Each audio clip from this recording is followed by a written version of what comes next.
What's going on? I am Nando. And I am DJ.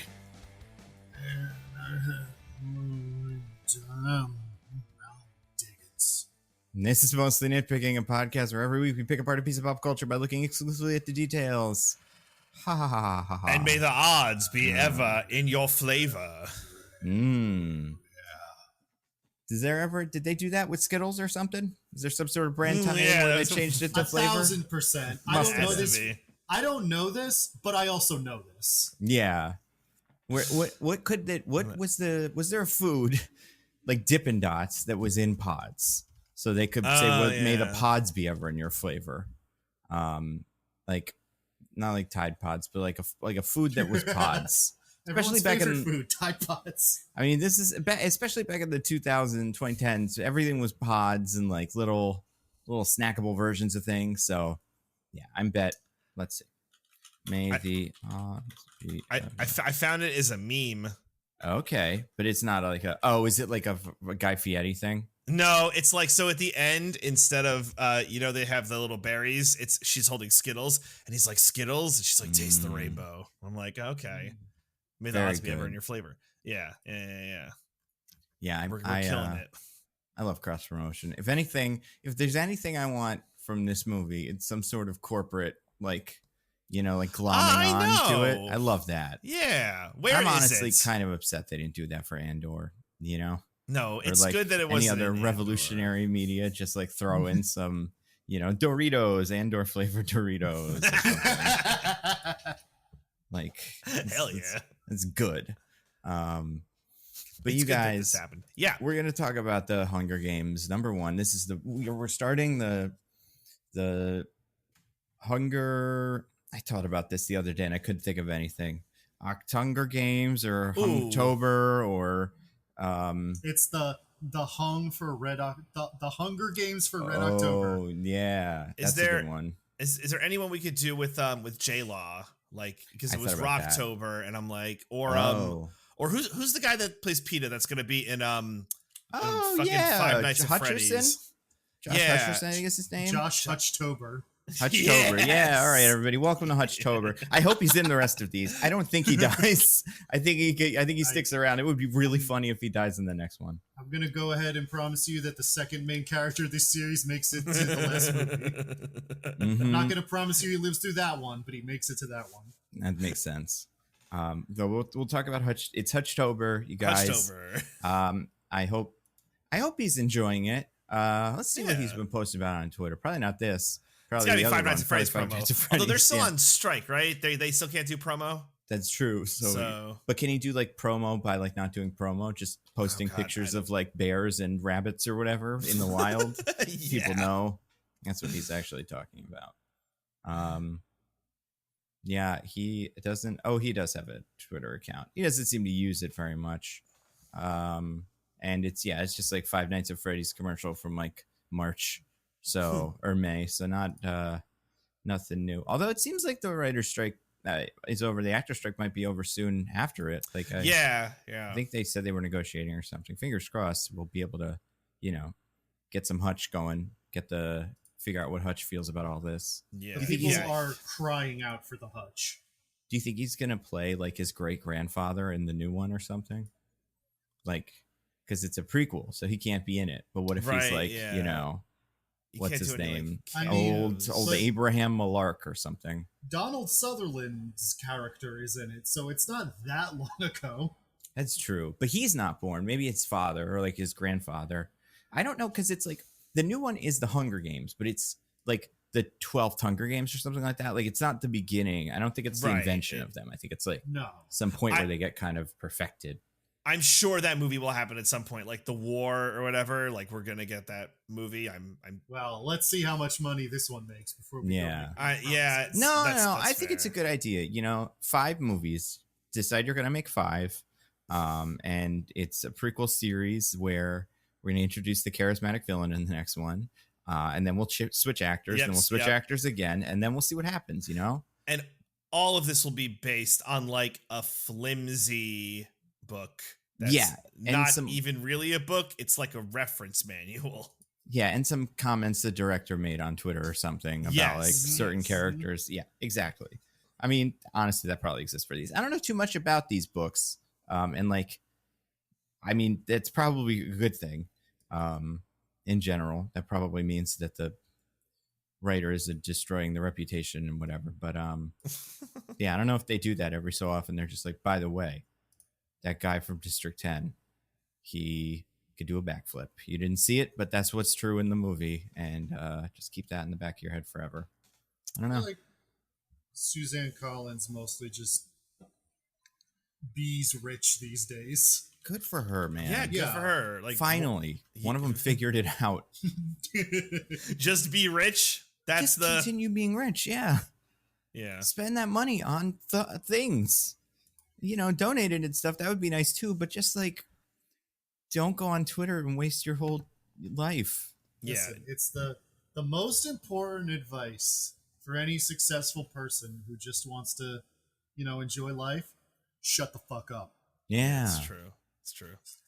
By the way, Nando, I don't know if it would be worth saying. Some people might be confused as to why we're doing the Hunger Games. I know we kind of alluded to it, but people may have started this podcast expecting some kind of title about the creator, but that is not what we're doing. So I'm not sure if you wanted to speak to that in any form or. Yeah, you know, we just don't care for independent Hollywood cinema. We are the Marvel original machine. Stories. Original stories, right? And that is the only plausible reason why that movie is not a humongous success.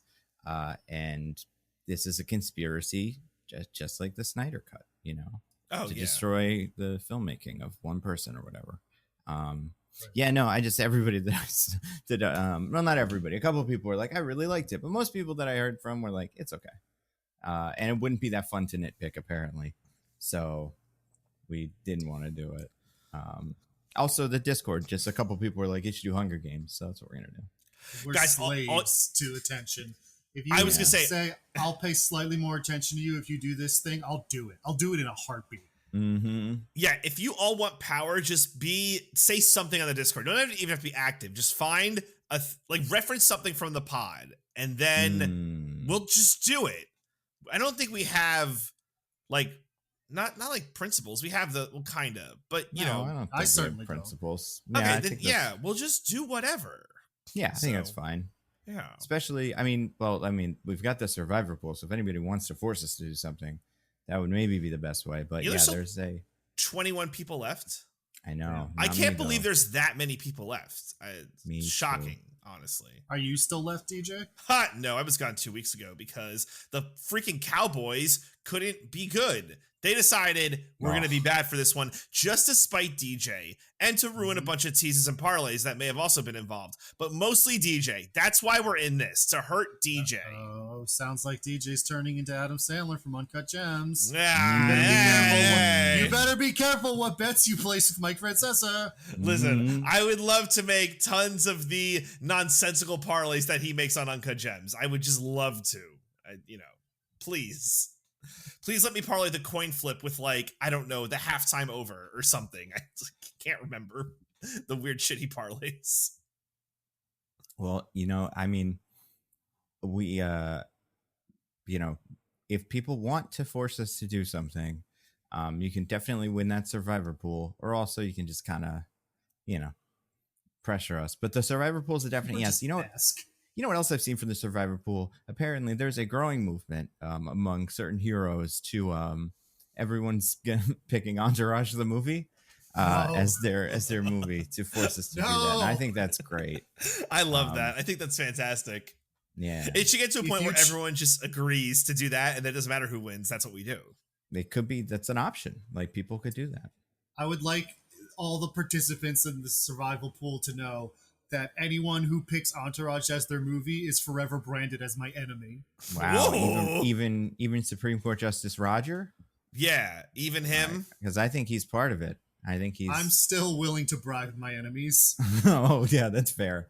Obviously, because then, what are the bribes for? You need to bribe your friends. Yeah. Speaking of bribes, you guys, Well, I guess we didn't do news. I don't know. There's not a ton of news. You know what's news? This is news. Well, there's not a ton of news relevant to us. Yeah, there's like some big news in the world of... There's a lot of news in plenty general. of bribe-related news, too. If we get gold bars and such. Oh, yeah. And New Jersey-related. Well, not our New Jersey podcast, but 2/3 of the hosts are, here. Yeah, we're all from here. There, and all 3 of us are from there. That's true. So definitely that. There's lots of weird bribes and stuff. That's cool. Very New Jersey. It's weird because we all know exactly what's happening. Like, we've all known this for years. And we were like, please stop doing bribes. And he was like, no. And we were like, all right, fine. And then we were like, but next time, okay? And he's like, no. And then he just kept doing them. Yeah, no one from New Jersey is surprised. Everyone I've talked to is like, yeah, obviously. Without a doubt. We're talking about, yeah. That's just what happens. Like him, like we've had so many corrupt governors and stuff. The first time he's been indicted for bribes. For bribes from, I think, some of the same people. That's cool. Yeah. He's such a weirdo. But yeah, there's that happening this week. I was going to make my news of the week because I mentioned this last week, but not fully, but I got at it a tiny bit. Did you guys see that trailer for that movie that Apple made for me? I haven't seen the trailer, but I know what you mean. Pretty good. You never know if it's going to be bad because it's an original Apple movie that goes directly to streaming. So sometimes those are the greatest movie of the year, and sometimes they're ghosted and like other stuff like that. So what was the greatest movie of the year? I mean, like Killers of the Flower Moon, right? Or is that Netflix? I can never keep a track. Isn't that just coming out like to theaters or something? It is, but it's going directly to streaming after. Like, it's a streaming project. I think one of the streamers bought it, and they are releasing it to theaters. But yeah, then it's going straight to. It's Apple TV Plus. Okay. So not to say it's the best movie of the year, but one of the best for sure, as far as people have been saying. And yeah, it's got that, and it's got Ghosted. So hopefully it'll be somewhere between those two. Ooh, nice! I just got that emergency alert on my phone. Did you guys get that? Yeah. There's hey, mine. There we go. Well, I didn't even read it. Should I be paying attention to this? It's just a test. You can tap it and it goes away. Yeah. Okay. Glad they're testing very that. Very exciting. I mean, appreciate them. Yeah. But anyway, so they made a movie about it. The most interesting thing about the movie, DJ, have you seen the trailer? No, I have not. Do you know like anything about it? I know nothing. It's pretty good. It's about a spy with an insane haircut. Oh wait, is it the Argyle movie? Yes, exactly. Okay. About the limo driver from Die Hard. Mm-hmm. Honestly, I mean, he crashed into that ambulance or whatever, and he talked to that bear for a while. He had a busy day. This does make sense. That movie was made for you. I understand now. It's all coming together. Yeah, what's his name? It's Sam Rockwell in a Matthew Vaughn movie about a cat. Yeah. And also there's other things in there that I like kind of, but that's big. But it's also got like, all the stars, John Cena, Bryan Cranston, presumably others, Bryce Dallas Howard, the cat. Yeah. Argyle himself, Henry Cavill. That's right. Dua Lipa. We all love her from Barbie. Yep. I wonder if that's why she's in the John Cena bit. If they were filming Argyle and they were like, "You want to be in this Barbie movie? Let's do a cameo." John Cena, my scene partner. I bet that's what it was. Yeah, that makes sense. But yeah, so Argyle, it's the best movie of the year. Comes out in February next year, so I hope it's good. But it's the best movie of next year. Well, that's true. The trailer was the best movie this year. One thing that I do think is fun about it is they have the movie is about an author who writes a book about spies, and the movie had been sold up until very recently as a movie about spies by an author no one had heard of, and with a book that you can buy in January. And they pretended that that's what the movie was, but the movie is actually about that book. So that's cool. Very clever. Yeah. And just like all the best marketers, the book will be released over a year after the movie, right? Oh my God. Yeah, probably. It's we'll get to it because one of my recs is kind of related to that, but it is crazy how much better certain companies are at that than others. But yeah, I mean, yeah, Argyle looks cool. We'll talk about it, I'm sure, in February because it is, like I said, it's an Apple one, so I think it's going to theaters as well. But okay, looks like it could be good or it could be Kingsman 2. We'll never know. Oh no! Yeah, I mean, it's by Matthew Vaughn. It's the director of Kingsman. ... No other movies in that sentence. So, you know what is kind of embarrassing though? I like that movie. I like him, and I think his movies are usually fun. The trailer and the poster both framed it as from the twisted mind of Matthew Vaughn, and it's like, I guess I don't think we have more than like 2 or 3 actual from the twisted mind directors, and they would never put that on a poster. Like Harmony Korine or whatever isn't interested in that as a selling point, but like from the twisted mind of Lars von Trier. Yeah, exactly. Like, so like this idea that he's the twisted mind of guy because he does movies where characters kill other characters and stuff. I don't know. I mean, that's pretty twisted, actually. You know, what would it be like in a real world if there were spies? What would it be like if there were people who had to kill other people?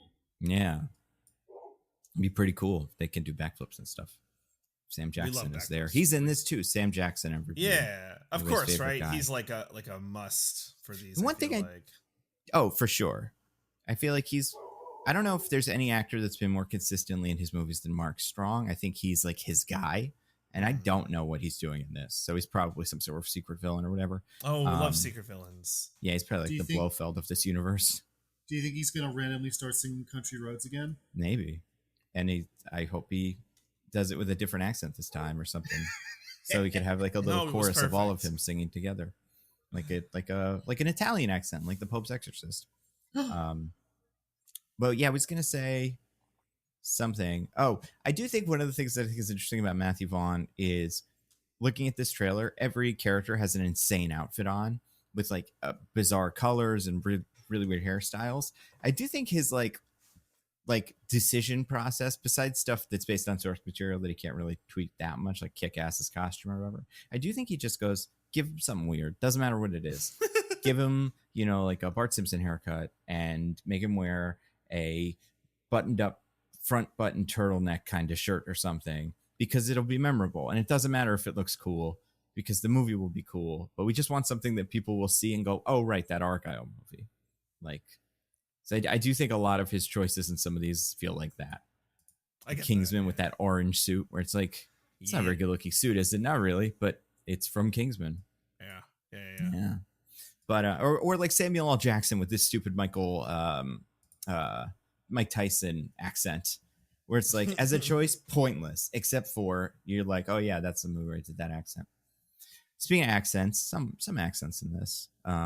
They're all future fancy accents. Yeah, they're not. Or old-timey accents. They're not regional. Yeah, they're more like, or not. They're not like, based on a country. It's just like kind of that class accent. The 1930s Mid-Atlantic accent. That's right. Yeah, we got to talk about. God, what year did this come out? 2010, 2011, 2012's The Hunger Games. The first one, as part of Hutchtober. We're going to talk about the first Hunger Games movie. I don't know if that's the first movie he's in, but it's the first one I can think of. What's cool is that this actually is Hutchtober, because I assume we're going to do Five Nights at Freddy's. Oh, yeah, yes, of course. DJ, so, welcome to the discussion from earlier, where that's the reason we settled on Hutchtober. Mm-hmm. Right. Yep. I remember that. I was totally there for that. I mean, I wasn't spacing out. If you guys want to do like Bridge to Terabithia, apparently that might be one of his earlier movies. RV. Ooh. Actually, there's some weird ones in here. Yeah. Let's go, Hutchtober. Yeah. Maybe Hutchtober can stretch out into Hutchvember. We can do. It always does. We did Journey to the Mysterious Island, so that's one of his we've done. That's true. Guys, we can watch Zathura, A Space Adventure. Yes. And we can do the Polar Express when this becomes Hutchsember. Because guys, it's Hutch movies from now till 24. That's it. It's that all plus Hutch. Like Captain Marvel or something. Yeah, it's pretty good. That's all you need. Yeah, he works. He's got a lot going on. in that Ultraman show. Apparently, he's doing that a lot. He's great. Well, we'll see. I don't know. We'll see what people think about Hutcherson. I mean, it would be tough if we're like, I hate this man, I cannot watch him again in a movie. I hope we have at least somewhat favorable opinions of Josh. Notorious, by the way, Short King.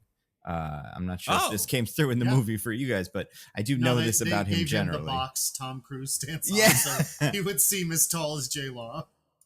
And I don't know if she's that tall, but she was taller than him in that last scene where they're like standing together. Oh, she's 5'9". Yeah, I was gonna say she's tall for a lady, but she's not like tall. But yeah, he's 5'5", Josh Hutcherson. So she's not she's not Cate Blanchett tall. Not Cate Blanchett tall. No. I mean, who is? Even people who are taller than Cate Blanchett aren't Cate Blanchett tall. Yeah, tall in spirit. But let's talk about there's some tall people in this. Let's talk about the Hunger Games. I would imagine Diggins is the IMDb'sman this week. That is correct. I like that we're guessing just based on, he probably won. Well, it's like I lost, so which one of you guys was the one that I like? Because that's how it's gone for the last couple of weeks, so that'll help me remember. Well, the last one took an hour, so that means it was won by DJ. And it was everyone's favorite. Everyone loved it so much. It was good. We'll definitely try to mug as much as we can this time to fail to recapture lightning in a bottle. Easily, yeah. There's nothing. That's our number one skill. Mm-hmm. That's what podcasts are for. But anyway, hey, you new listeners out there who are somehow still listening, we play a little game around here called the IMDb B as in spelling bee, where my two esteemed co-hosts have to guess what the IMDb summary for this movie is. Now you might be asking yourself, where do those IMDb summaries come from? Well, I'll tell you. You see, IMDb.com employs a crack team of expert bakers who are making cakes round the clock, 24/7, pumping out cakes. Oh, baby. Now you might be thinking, wow, the employees of IMDb.com must be eating well. No, the cakes are not for eating. At the end of every week, every cake that these bakers have made is put into one of those like industrial, like trash compactors, so that they can be smushed into a tiny, super dense cube of pure cake matter. And then one intern takes a bite out of the cake cube, and the sheer quantity and density of sugar causes them to hallucinate, froth at the mouth, start speaking in tongues, and in between their ravings from their incredible sugar high, they start describing the plots of movies, which the other interns start to write down. There's about a 50-50 survival rate for the interns on this one. Some of them immediately That's pretty good die. for interns. Yeah. Some of them immediately die of hyperdiabetes. Some of them make it through. Hyperdiabetes. There's so much sugar in that cake cube. Yeah. But regardless of whether or not they survive, all of the plot summaries are put down and put on the website. So I have the cake ravings that were placed on IMDb.com for the Hunger Games. And it's fine. It's fine? It's fine. All right. Okay. Fine is something. Okay. Well, as the loser, I will elect for DJ to go first because it's a strategy that has been failing me miserably week after week, and I'm going to stick with it. I'm trying to decide if I should give you a slightly bigger hint than that or not. Oh? I don't know. It's up to you. Do you have a good tiebreaker planned? I absolutely do. You always should. Yeah. Then don't give us a hint. And see how we go. Okay. All right. Yeah. All right. Okay. So wait, you want me to go first, Nando? Yeah. You go first. All right. In a dystopian future, with a harsh class system, the only form of entertainment is the Hunger Games, a battle royale conducted by the most vulnerable society has to offer. Katniss Everdeen volunteers as tribute when her sister is chosen for the games. and she must change the course of the nation of Pan Am forever. That's what I got. All right. Okay. I'm gonna say mine's a little different. It's a bit shorter, I think. It'll be God, what even is she? I don't know. It's like an archer / forager / whatever they do in that district. I don't know. Whatever her occupation is, Katniss Everdeen must compete in the 74th annual Hunger Games, a competition where teenagers, I guess, have to battle to the death to become the last one standing and to survive.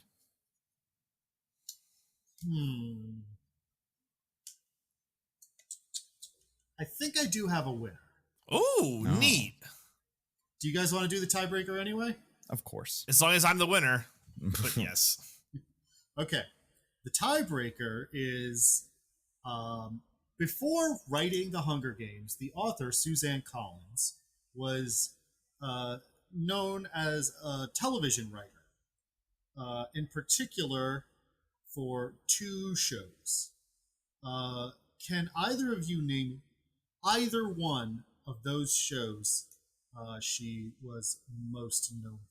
Well, actually, there's a lot of shows here now that I'm looking at it. You can name any one of them, and you'll win. Okay, so out of all of the shows ever made, is there anything like... They were children's shows. Okay. All right. I'm gonna. I guess I'm gonna take a stab. I'm gonna go with Arthur. That's a good one. Okay. I'm gonna say Rugrats. Nope. Barney? Nope.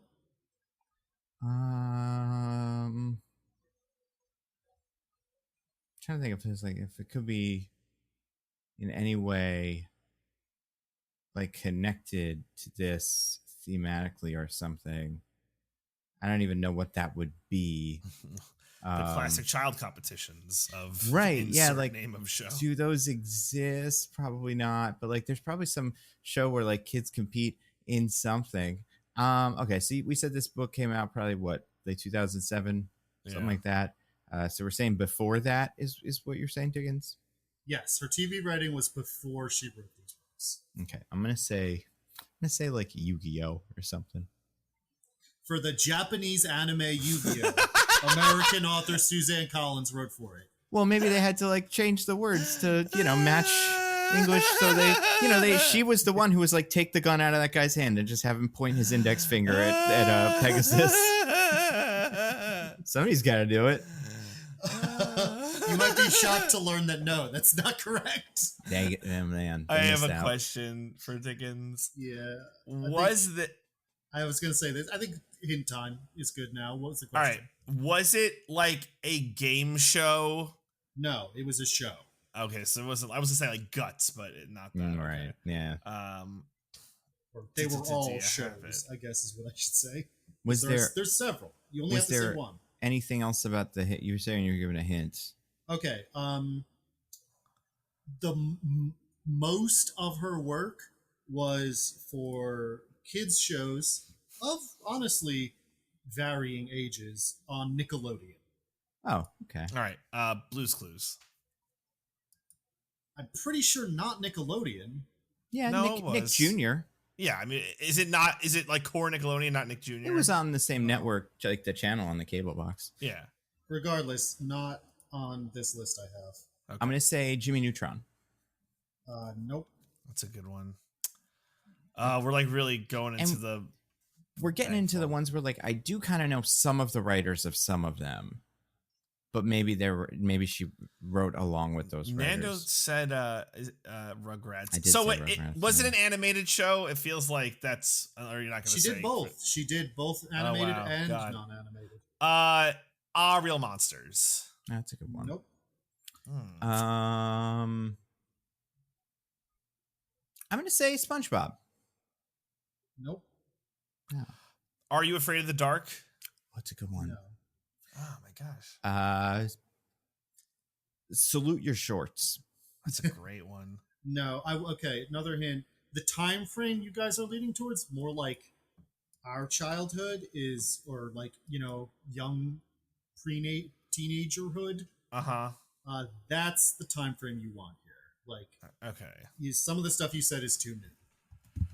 Okay. Oh my gosh. I mean, me and DJ back in the day did a Nick's Toon pod, so I do kind of remember what the cartoons were. I know which ones we haven't done yet. I'll say another thing here. None of them are what we would call a Nicktoon. Oh. But they all air on Nickelodeon. Okay. Oh my gosh. Oh god. Like that fucking Alex Mack show where she turns Secret Life of Alex Mack. Secret Life of Alex Mack. That's a good one. Great guess, but that's not it. Son of a bitch. You're super on the right track. I'm gonna say Pete and Pete. No. Oh my god. Zoe 101. Too recent. I don't know, man. How about 101 Wishes for Eddie McDowd? Not what that show is called, but also not correct. So something like that. The one about the dog. Like what? Oh my god, was she one of the like Dan Harmon writers? Did she do like the the show with the girl, everyone's favorite? Oh my god, I'm dying here. I'm gonna need more than that.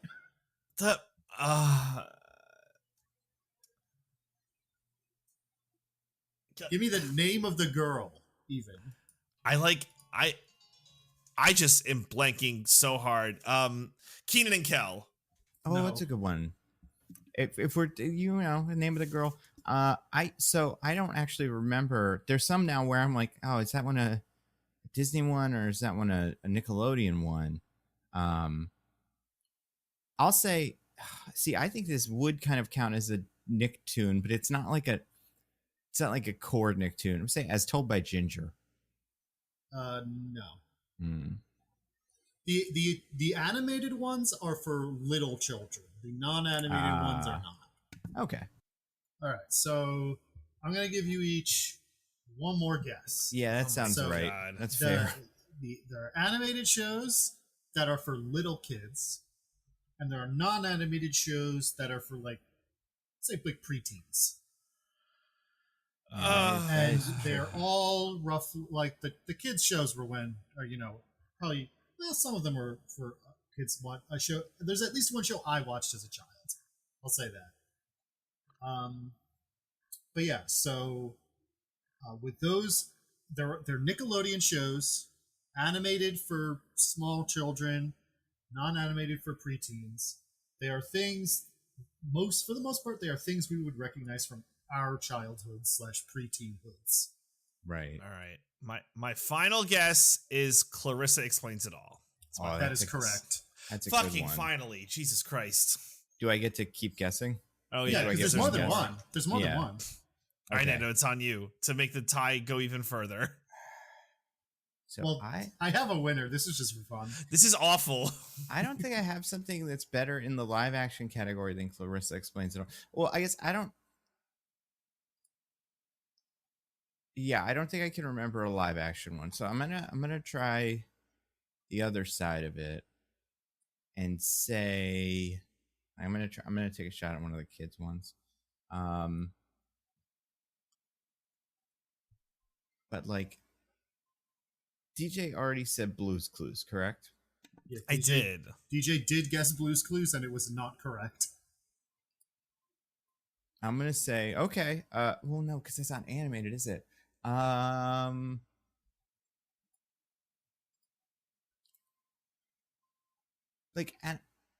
I kind of watched Blue's Clues. I think I was a little old for Blue's Clues, but I remember it. So I'm like, what else? Because they always used to do promos with everybody standing next to each other and stuff. And I'm sure they did one where Blue's Clues was standing next to whoever the hell this guy is. Or these guys maybe. All right, I'm gonna. I don't think I don't know if I know either of these. I'm gonna try. The Clarissa Explains It All is such a good one. What else is in that class. I really don't have a great answer. I'm gonna say Animorphs. Oh, that's a good one. Pretty sure that was Nickelodeon. That is incorrect. That is the wrong children's book author. It's K.A. Applegate who wrote the Animorphs books. See, again, it's like that is fair, but also it's like sometimes they need a screenwriter or something to write the thing, you know? Like, I mean, yeah, I'm sure there were lots of television writers who were not K.A. Applegate. There were lots of writers who weren't K.A. Applegate on the books, so... Yeah, exactly. They made so many of them, too. There were like 50 of them. A bunch of them were ghostwritten, but she did write a lot of them. It's not a full-on R.L. Stine situation. Exactly. Okay, so... Okay. Who won and what is the answer? First, the answers. These are the ones that are listed. Apparently she worked on other ones, but these are the most prominent ones that she put in her biography. Clarissa Explains It All. The Mystery Files of Shelby Woo. What the hell? I've heard of that. You guys haven't? No, I kind of remember the name. I don't really remember what the show was. It was like, like Harriet the Spy kind of stuff. Okay. Little Bear. Little Bear. Oh, man. Yeah, I remember that. Mm-hmm. Oswald. And this is one I don't really remember. Wow Wow Wubsy. Yeah, that... Man, that was rough. That was so rough. I really thought one of you would at least remember Little Bear. I guess I for don't. shame to me. But even now, my brain is like, does not like connect that with Nickelodeon. Like, I believe you that it was Nickelodeon, but I could be convinced it was on ABC or some of the other ones. Like, because like Arthur, there were a bunch of them like Arthur, Caillou, that where the story was just some kid doesn't follow the rule. He usually does, but like sometimes he doesn't, and then his parents. Oh, Caillou never does. Caillou's a terror. Yeah. That one actually, admittedly, I've never seen. Caillou is famously a show adults hate because it's about a child who misbehaves constantly and never learns anything. Like they all do. Well, like Arthur's misbehaving is like leaving the peanut butter jar open or something. Like there's that one time he hit DW. Yeah. She broke his plane or something. Like he would not do that on a normal day, but it seems like Caillou would. I think we can all admit DW was being a real brat in that episode. Yeah, for facts, sure.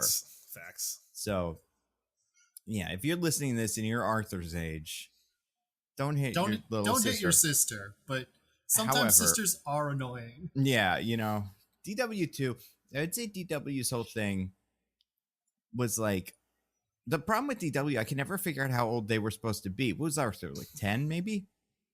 So DW like 8, 6? Like how young is this kid? I want to say Arthur was in 3rd grade.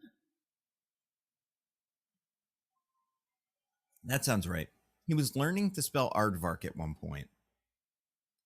How old are you when you do that? Especially when you're in aardvark. I was going to say, but really that would be like us learning to spell human. Yeah. When do we learn to spell human? The only other thing I know about Arthur is his teacher was like came out of the closet at some point. Yeah, had a gay rat wedding. So like what's the in Florida where Arthur lives, what's the youngest age where your teacher can be openly gay? 25, I think. Yeah, college maybe. Like medical school. Interesting. I mean, some of those things that you said kind of map to Hunger Games a little bit. Like Clarissa, I guess. But not Little Bear, yeah. What was the last one you said? I want to Google that one. Wow Wow Wubsy? That one I don't know. I've never heard the name Wubsy sounds mildly familiar. Anyway, but the good news is DJ was the one I had picked to win anyway. Hooray! Monster. So it's not like you lost out on an opportunity, Nando. What was the summary? Neither of you got it like great, but DJ mentioned a couple key details that Nando didn't that made me pick him. Love key details. Because pretty much every detail that you got, Nando, DJ also got, and then he got a couple extra. Built different. So the actual summary is Katniss Everdeen voluntarily takes her younger sister's place in the Hunger Games, a televised competition in which 2 teenagers from each of the 12 districts of Panem are chosen at random to fight to the death. That makes sense. So you guys both had saying Katniss Everdeen, taking her sister's place, fighting to the death. DJ mentioned Panem. Very important to mention Panem. And I think you mentioned that it was like a spectacle, like a public spectacle. Yeah, something like that. So yeah, that's why I picked DJ. Oh, thanks, buddy. Interesting. I wouldn't say this is particularly accurate of a summary. I mean, it's an accurate summary of the premise. Diggins said it wasn't bad, or it not. I said it was fine. Yeah. I feel like the idea that they're all randomly chosen, I think is like there is a child randomly chosen, but not every contestant. Like it seems like more children volunteer than you would expect. Well, it's really just the careers from like the first few districts. Where it's like their job. That's like 5 people though. That's a lot. But like outside of that, Katniss I think is the only volunteer. Yeah, but like those early districts in the numbers, it is like they don't do coal mining or foraging. They do murder. That's kind of their thing. Yeah, I guess they do the Under Armour for everybody or something. Like that's what they produce. And like the television, like Good Morning America and stuff. But yeah, well, that's the Capitol that they do the television. Yeah, is the Capitol part of any of them? No, the Capitol is not a district. Interesting. Yeah, they should have to do it. Well, they imposed it on the districts because of the rebellion. Didn't you read the opening crawl? Like I did, but I feel like in my head, I thought District 1 was the capital, and I just assumed that like the first district, just also contained like the capital was just a city within that first district. Yeah, interesting. Also, like, are there other countries in this planet? There have to be, right? Probably, yeah. I mean, probably somewhere. It's like it's not really an important part of the story, but this is a kind of like post-apocalyptic sort of thing.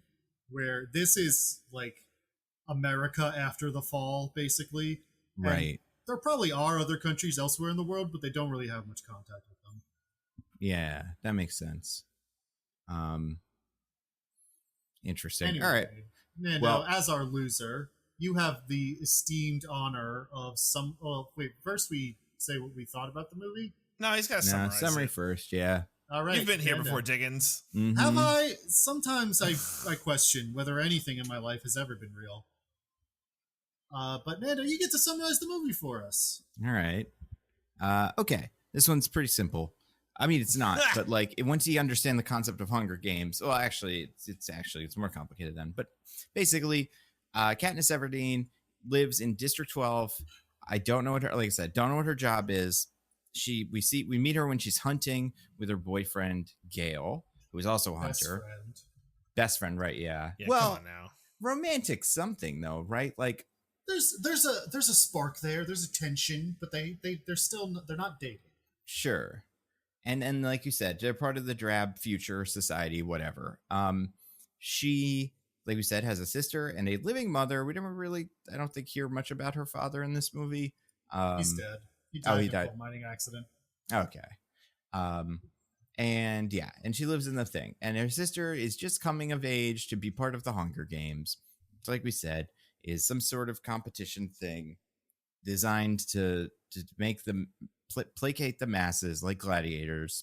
And they are, like we said, randomly chosen by a character played by Elizabeth Banks. And she wears fancy makeup and is weird. They show up with police to this thing, so it's like involuntary. And even though it is very statistically unlikely, Rue's the other one. What's the name of the sisters? Primrose? Prim, right, yeah. Prim does get selected. Then, like we said, Katniss, played by Jennifer Lawrence, volunteers to be part of the Hunger Games. You've all seen the memes. Exactly. And this was like in all the trailers. So she's in Hunger Games with PETA, some guy. We don't really know much about him yet. Not the organization PETA. Not the organization PETA, Just but also weeks. not Peter either, because this is one of those fucking movies where everything has to be a little different, you know? None of the animals can be named what you think they are. Everybody has to be from the Undercity or whatever. It's dumb. This became like a genre now that isn't always teens. For a while it was teens, and there was like Maze Runner and Divergent and all that stuff. But now you see it in like The Silo and all that. This was the huge success that inspired a lot of those. Yeah. So they both win. They have to go to the Capitol to prepare for this. They meet Haymitch something. He is played by Woody Abernathy. Yeah. He is played by Woody Harrelson, and he is someone kind of a drunk. And he's the only winner from their district that is alive still, presumably. And it is his job because of that to train them to do Hunger Games stuff. And he doesn't like them and doesn't think they're going to win, thinks this whole thing's stupid. They also meet a character who I believe is named Seneca Crane. Is that right? Yeah, that's the guy with the crazy beard. Yeah. No. Seneca Crane, I believe, is Lenny Kravitz. The guy with the Lenny Kravitz is Cinna. Yeah. The crazy beard is Seneca Crane. That makes sense. Hold on one second. I have to kick him around. All these crazy Roman Empire references. Hey, how often do you guys think about the Roman Empire, fellow white men in their 30s? I think about the Roman Empire all the fucking time. Yeah. You have no idea.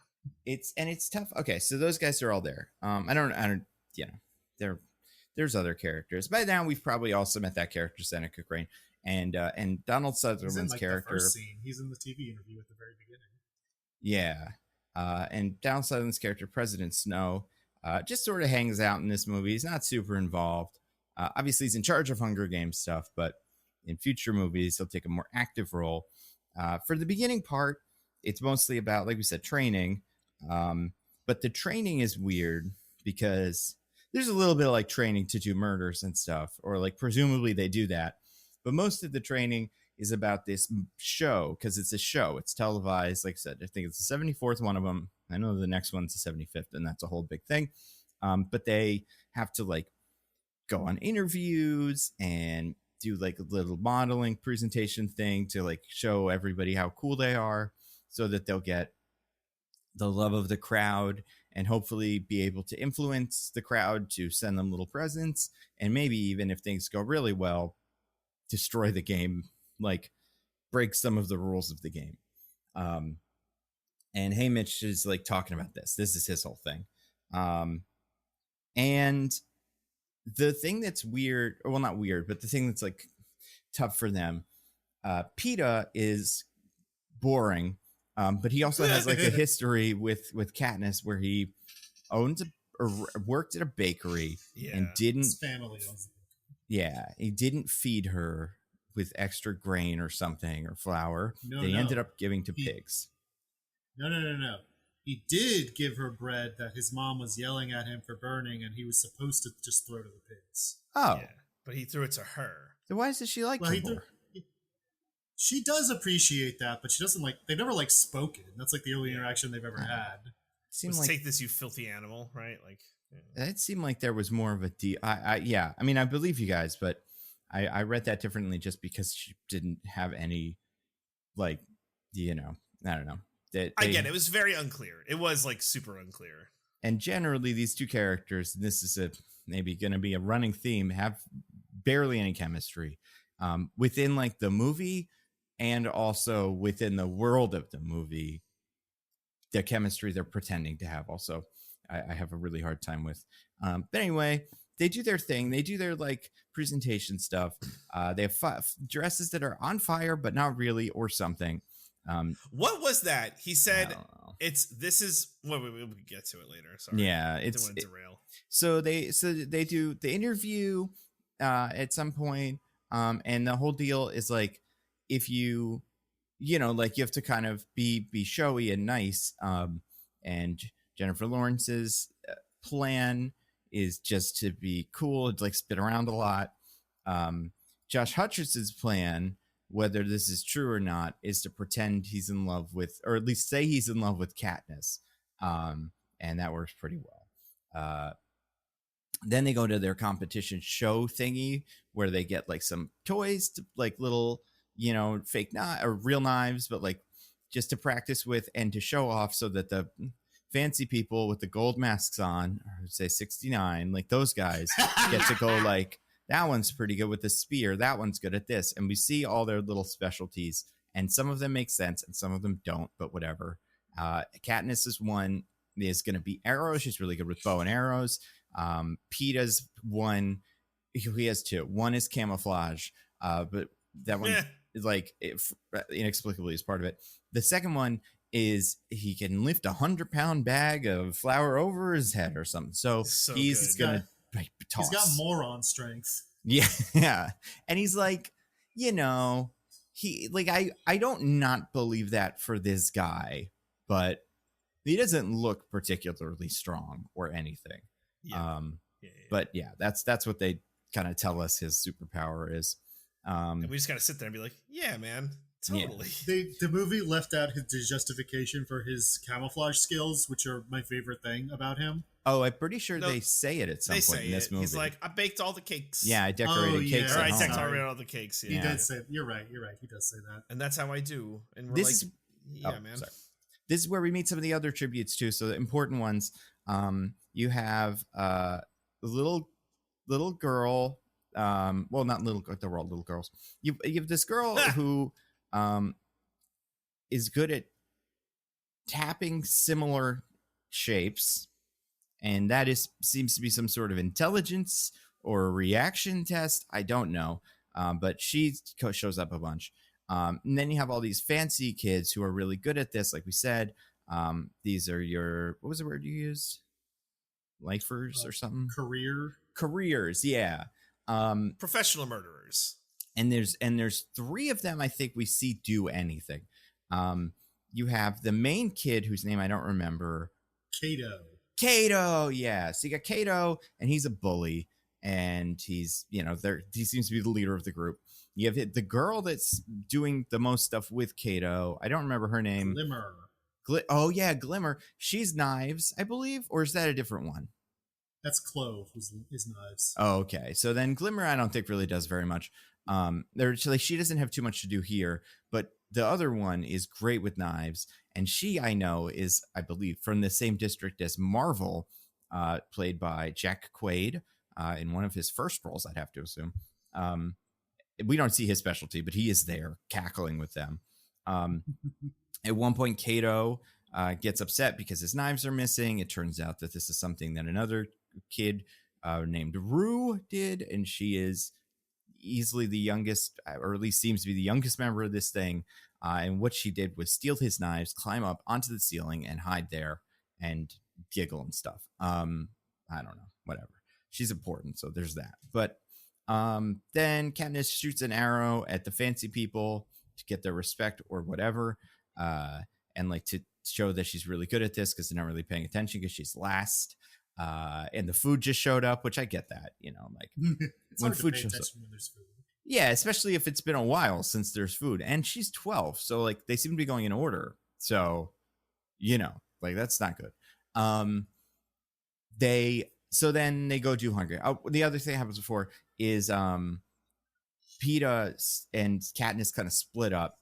Peeta elects to train separately with someone. I don't know, because he doesn't want to train with Katniss, so she learns all the secrets. Because like, ooh, that's right, they have to kill each other too. They go to Hunger Games. It doesn't go great in the beginning. It's a lot of running away. Mitch is like, don't try to get to the big old, there's lots of weapons in the center, but if you go there, you'll probably get murdered almost for sure. And Katniss doesn't do this, and watches a bunch of kids get murdered, runs away, and falls down a hill for a while, and then eventually hides. That's like her main strategy. Hides in a tree. At some point is found by a bunch of the kids who have formed a little alliance, which is all the careers plus Peeta, who is part of it. he kind of convinces them not to kill her and instead wait her out, mostly because they keep trying to kill her and they're too far. So they're not very good at it. Even though one of the girls can throw a throwing knife, like through a keyhole from 100 feet away. Like she never misses. But that happens. Katniss does a clever thing where she drops a lot of bees on him, which kills that first girl, Glimmer, I believe, and allows her to escape. She manages to run away. I think this is next thing she does is she goes back to like the home base where they have created a trap, where the girl that demonstrates every single thing shows up and kind of manages to outwit the trap. But it's like they've dug up the mines and positioned those in a way that will explode people. Katniss tries to get some apples or tries to set off the trap. I cannot figure out what she was doing. I can't figure out, but it's... Their plan was to destroy the cache. Oh, okay. So then that works out great. And yeah, it destroys the whole cache. That kid gets his neck snapped very unconvincingly by Cato. And then she runs into the forest. And this is where she bumps into Rue, I believe, who is... she's already teamed up with Rue at this point because this was their plan, working together. Oh, Rue was the distraction with the fires, and Katniss blew up the cache. Oh, okay. Yeah. So then Rue, her whole deal is like we said, child, played by the girl from Bodies, I believe. Yeah, Amanda Stenberg. Amanda Stenberg, yeah. And Mandela. she's... that's what I said. Okay. I know her weird name. I'm saying it for the audience in case you didn't know. Honestly, that sounds like a name that would show up in the Hunger Games verse, you know? Like, yeah, right. Amandla, and yeah. So her deal, like we said, she's kind of tricky. And she's also way too young to be really very good at this. Like, there's no way she's going to survive. She's supposed to be 12. Yeah. And she looks it like she's around the same age as the sister. Like, and Katniss is like, oh, you're kind of like my sister. I got to protect you. So like you said, she tries to they do this little plan. They come up with this little whistling mechanic that they can use to figure out if the birds are like to figure out if they're to communicate without, revealing exactly where they are. And then they get separated. No, then Marvel shows up with the spear and kills Rue not like by accident, trying to kill Katniss. Yeah. And ends up killing Rue. Katniss shoots him with one arrow and he dies. As you do. Like in a play or something. Yeah. And then Rue dies very sad. Katniss spends an enormous amount of time burying this girl, or not burying because it's unburied, but like giving her a funeral, and then makes a little signal to the TV cameras to tell the people in her district, which is either 10 or 8, I can't remember. 11. That is 11. Oh, okay, yeah. So one of those, 10 or 8, or 11. She is like, they get really mad because Rue died, and they liked Rue because she was little. And they have a little rebellion. It doesn't go super well, but it does happen. She then Katniss, just like keeps going. Gets in fights with guys. There's a whole thing. Oh, and then maybe she runs into Peeta immediately after this, and his plan is, like we said, decorate himself with cake decoration supplies, pretend to be a rock, and then just wait it out. It's flawless. He has also been like mortally wounded, so it's like, uh-oh, he's gonna die. But then the people that do the Hunger Games, because they could just call you like on God voice, like, by the way, there's stuff in case you got shot in the middle of the thing, so go get it if you want your boyfriend to survive. And at this point, Candace has kind of figured out, especially because what's his name sent her some medicine. Haymitch sent her some medicine through this weird system of sending stuff, and he was like, you got to do better at this whole kissing him thing, otherwise you're both gonna die. And she does, and then the romance starts to work. And another rule change, the first rule change comes in, which is if 2 people from the same district are the last 2 people alive, they both get to live, which has to be only applied to them at this point, because one of the ones is dead, one of the 2s is dead, one of the 11s is dead, and I think there's only... Glimmer is not actually Cato's district partner. partner Clove is. So Kato and Clove were still alive. Oh, okay. So then I guess they're also up for grabs. Obviously the other ones are still playing, but this is like a whole thing. So Katniss goes to try to get this thing that they need, gets in a fight with Clove and almost gets killed, but then the boy from District 11, who is very big, at the last minute is able to pretty much pick her up and beat her to, like, slam her to death on a wall, and then gives Katniss a free pass because she saved Rue, or not saved Rue, but was nice to Rue and respectful. I don't know how he knows this, but I guess he knows. Well, it's implied he knows that Clove killed Rue just overhearing them fighting, so Clove is taunting her about, like, you tried to protect that Rue and we killed her anyway. Yeah, that makes sense. Yeah, we're pretty much at the end. The game makers are kind of getting bored, because at this point it does seem like the main strat of Katniss and Peeta is just hide, and there's like 2 people left or something. So they gotta do something. So they invent dogs, evil big old dogs, Rottweilers from the ground. Yeah. And they come and get them. Also, I didn't mention this before. Like, this isn't like a certain other thing where there are zones where if you're in them, you die. They're rotated to keep everybody moving. But sometimes they'll just shoot a big fireball at you if you're getting too close to the end or not being fun enough. I don't know. And this is kind of part of that. They have to go hide on this big giant structure that is where they started. There they get in a fight with Kato, manage to kill him. The dogs eat him, and then that satiates their hunger because they're computers or something. So then they leave, and then it's over, and the 2 main ones won. Hooray. Also, Peeta almost accidentally ate a berry that was going to kill him. That's important later. And later be now. So then the guys are like, by the way, we changed the rules again. You have to kill each other. And they're like, nope, we're going to both commit suicide by eating these berries. Fuck you. Sorry. And then at the last minute, right before they do it, the guy in charge is like, never mind. I changed the rules for a 3rd time. The first rule change counts again. And then they win. And then they both get to go home. They're heroes, kind of. They're both sad. Peeta's kind of able to sell this relationship with Katniss, but also he's kind of into it in general. Seems like it was genuine. And the districts are kind of a mess now. President Snow is really mad. He makes the guy who made the first Hunger Games like eat the berries and die.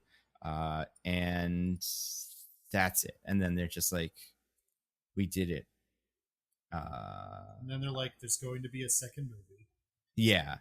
And it's like, I guess by this point, all of the books, at least some of the books were written. I don't know if all of them were. I think they all were by then. Okay.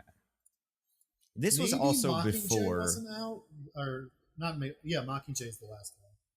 But And that was there are only 3 of these books in this like trilogy, right? Like, yeah, this 3rd and 4th movie thing. I don't know if they knew at this point it was going to be 2 books, like 2 movies from 1 book. I don't know. But anyway, that's the end.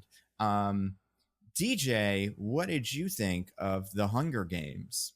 So I don't know if we said this before, but had you guys seen this movie prior? This is my first time watching this movie, and I have no history with the books. I did a quick fact check on myself. Mockingjay was indeed out. It had come out in 2010, so all 3 books were out. Okay. I have never seen this movie before.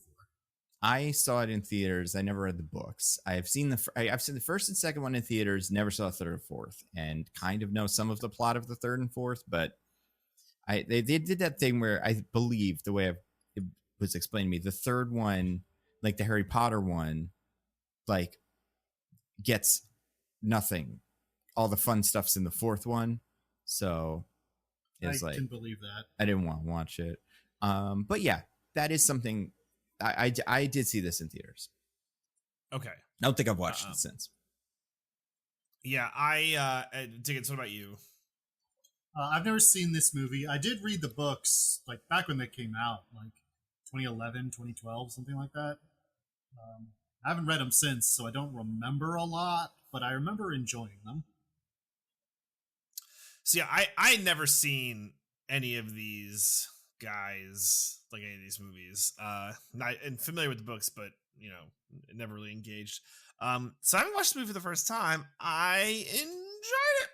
That was a pretty good movie. I enjoyed it. I enjoyed it pretty good. Enjoy. Yeah, I liked it.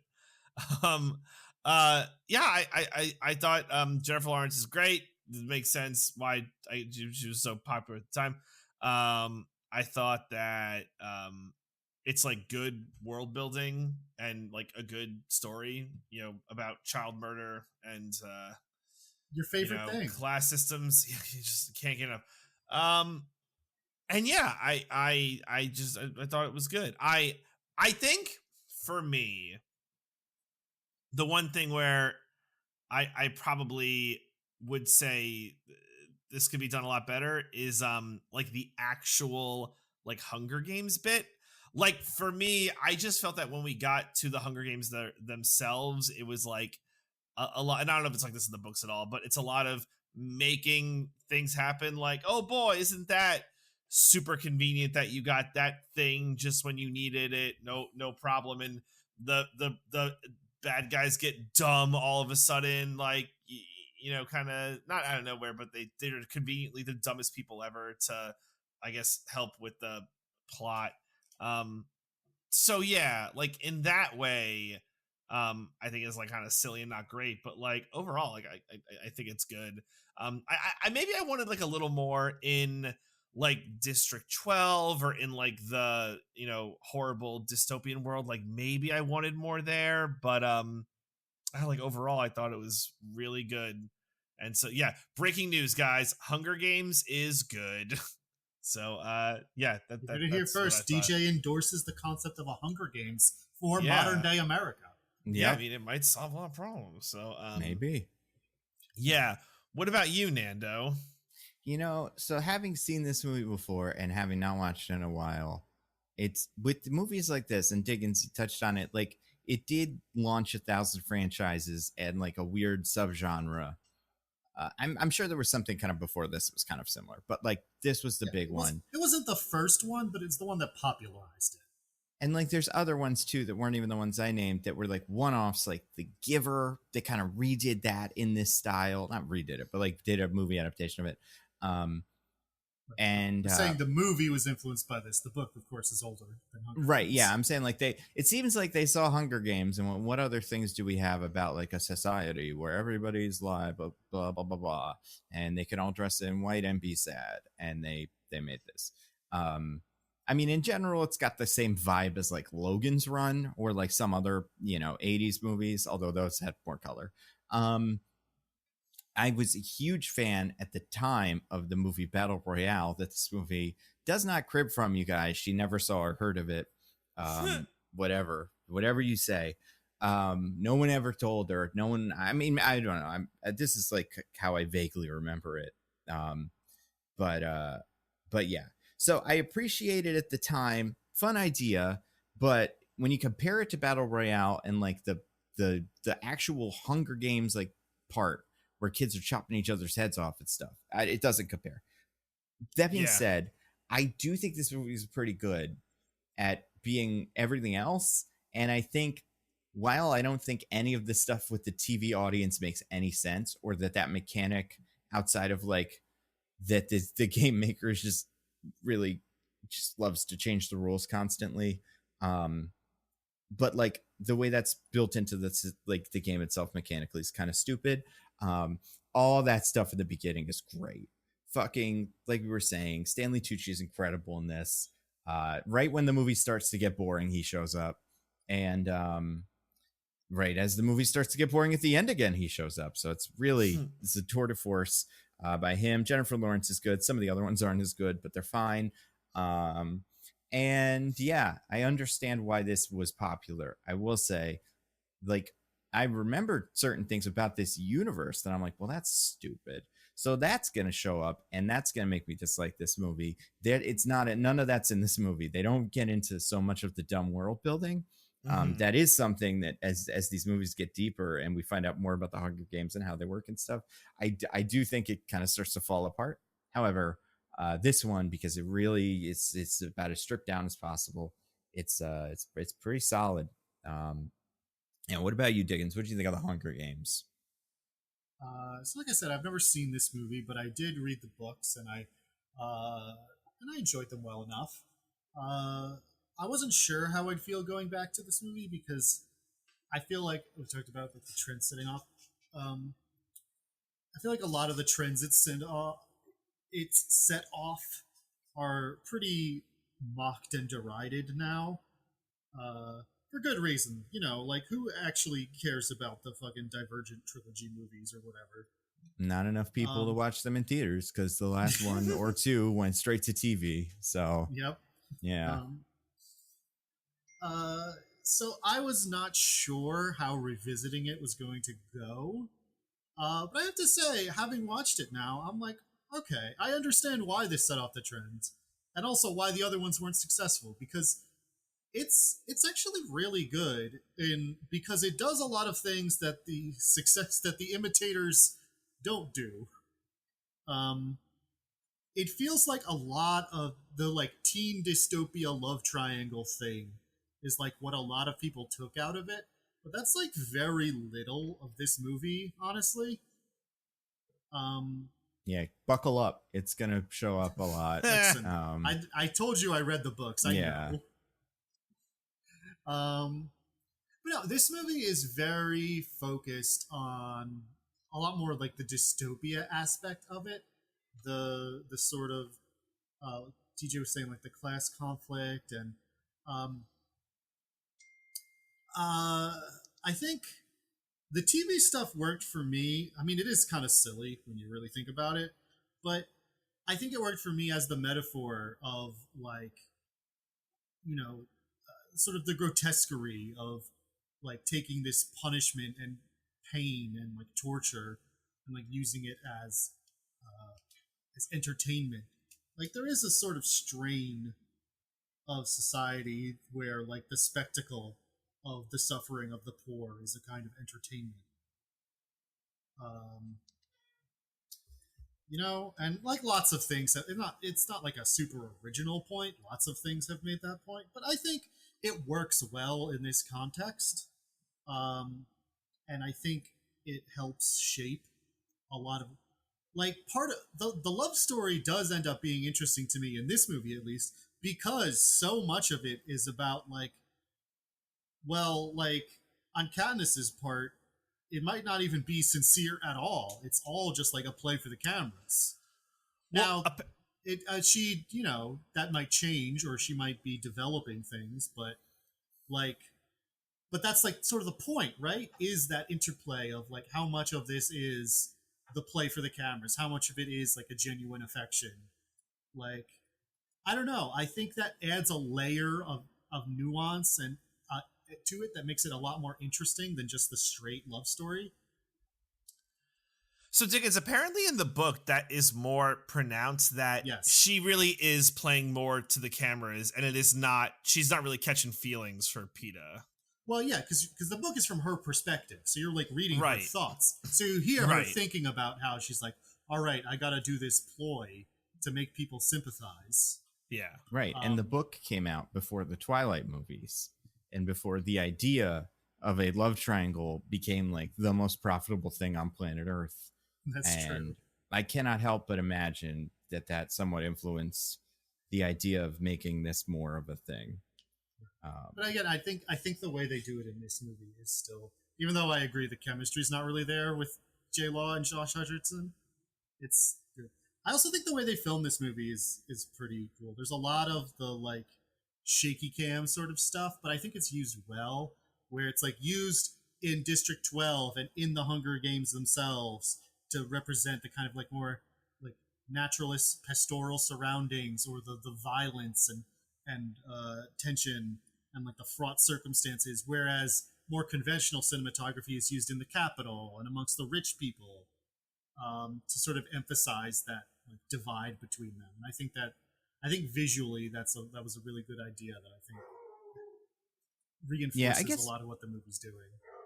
To your point about like the romance and like them like kind of playing things in general being more camera friendly, I agree like that makes sense, or that is an interesting point to explore. I think the idea of it being like, do it so people will send you little presents, and maybe if we get really lucky the game maker will change the rules a bunch of times, like that. I think part of it doesn't quite hold up for me as like why they're doing it. If there was something else where it was like, listen, if they don't like you, they're just gonna kill everybody in your village out of spite, so you got to be kind of friendly, I would maybe buy it a little bit more. But the idea that it's to get little goodie bags from people that never give her any outside of the one she gets from Mitch, I found a little. She gets two. The implication is Mitch did not buy them. They're like wildly expensive.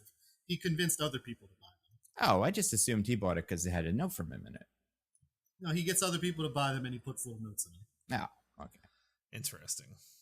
Either way, like that one's from him, I feel like. So like that one, not like from him, but like his like he, like you were saying, like convinced someone to do it, as opposed to like it came in naturally.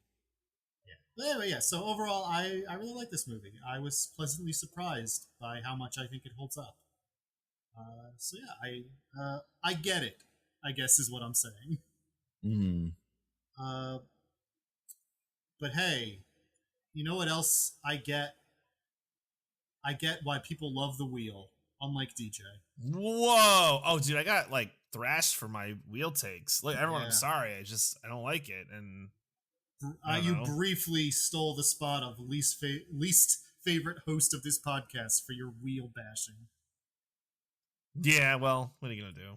Yeah, it's all right. I'll get my throne back soon enough. So yeah, we have a wheel. The wheel is here, you guys, and it has 10 things on it, at least, maybe more. Wow, maybe less. So many things. Well, not less than, at least 10. It has 10 things now, maybe more will show up if I can remember any. But you guys, I'm gonna spin it, and we'll get right into it.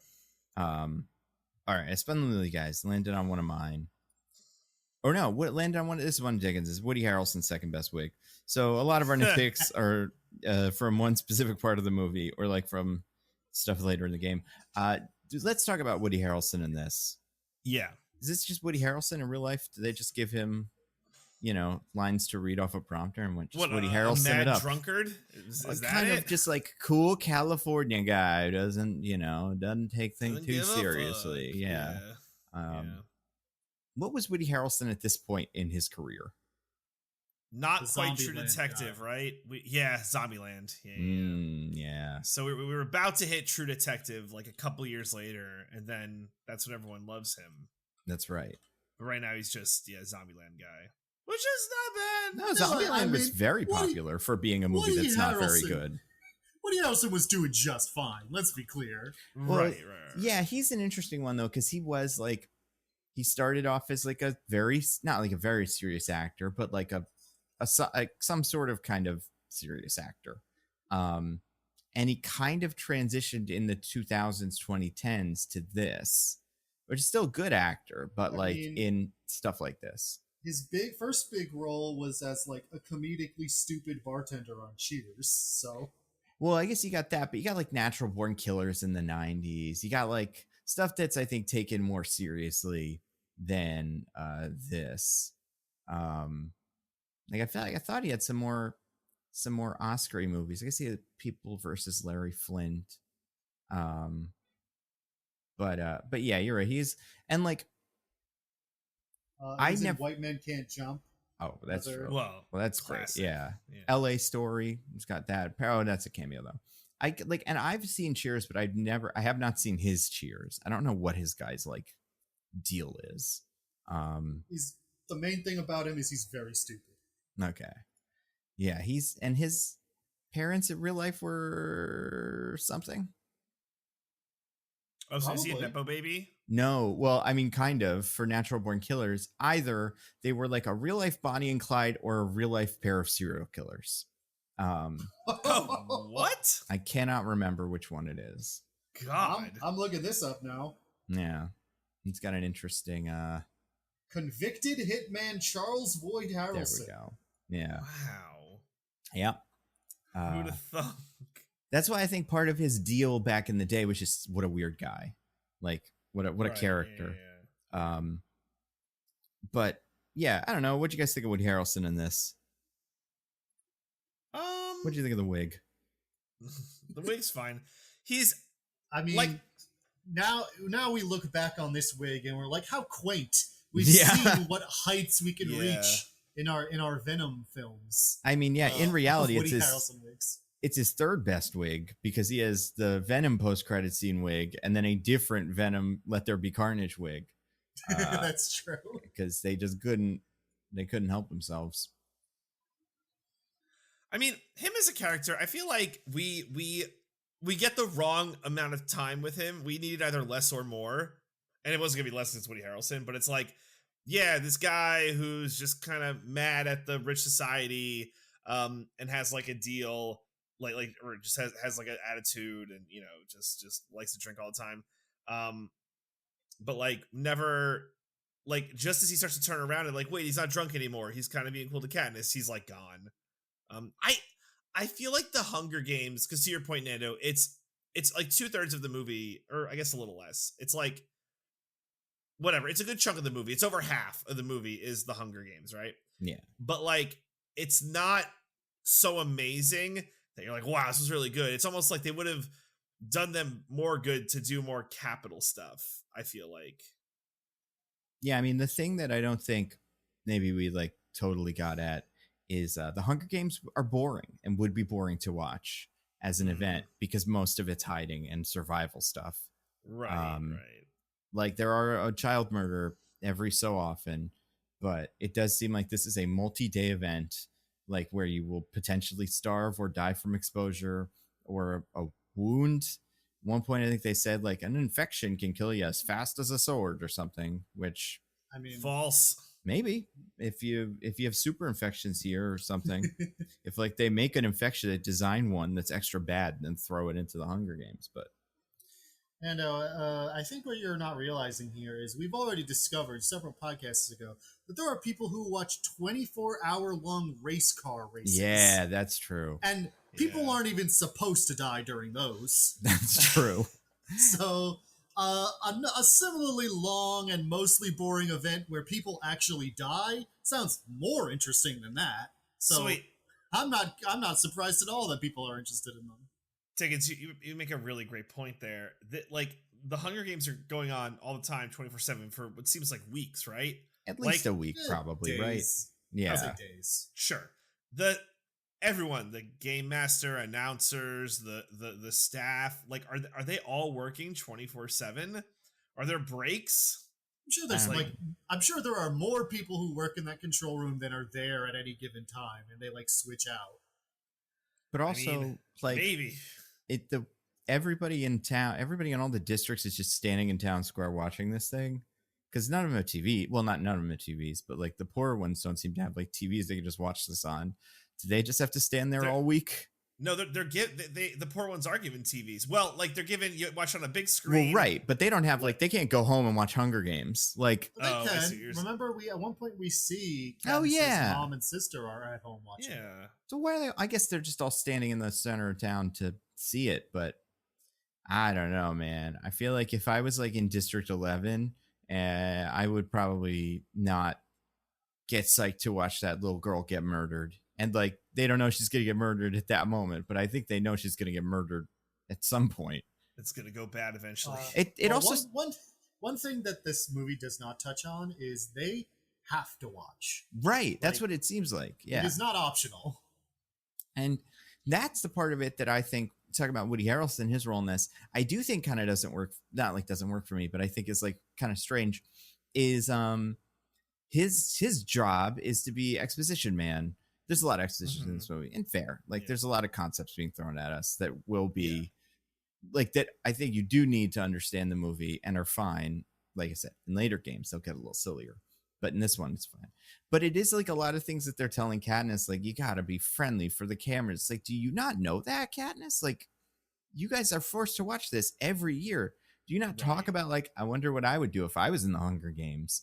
Like, and it seems like she doesn't like it, which of course you wouldn't if you're in her district. Still, like, I do feel like Katniss comes into this so unprepared. It's almost fun, like comical, how little she knows about the Hunger Games.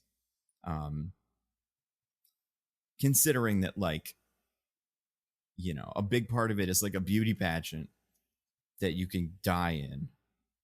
Right. That I feel like people would probably talk about throughout the year. But yeah, I don't know. He's okay. I don't mind Woody Harrelson in this one.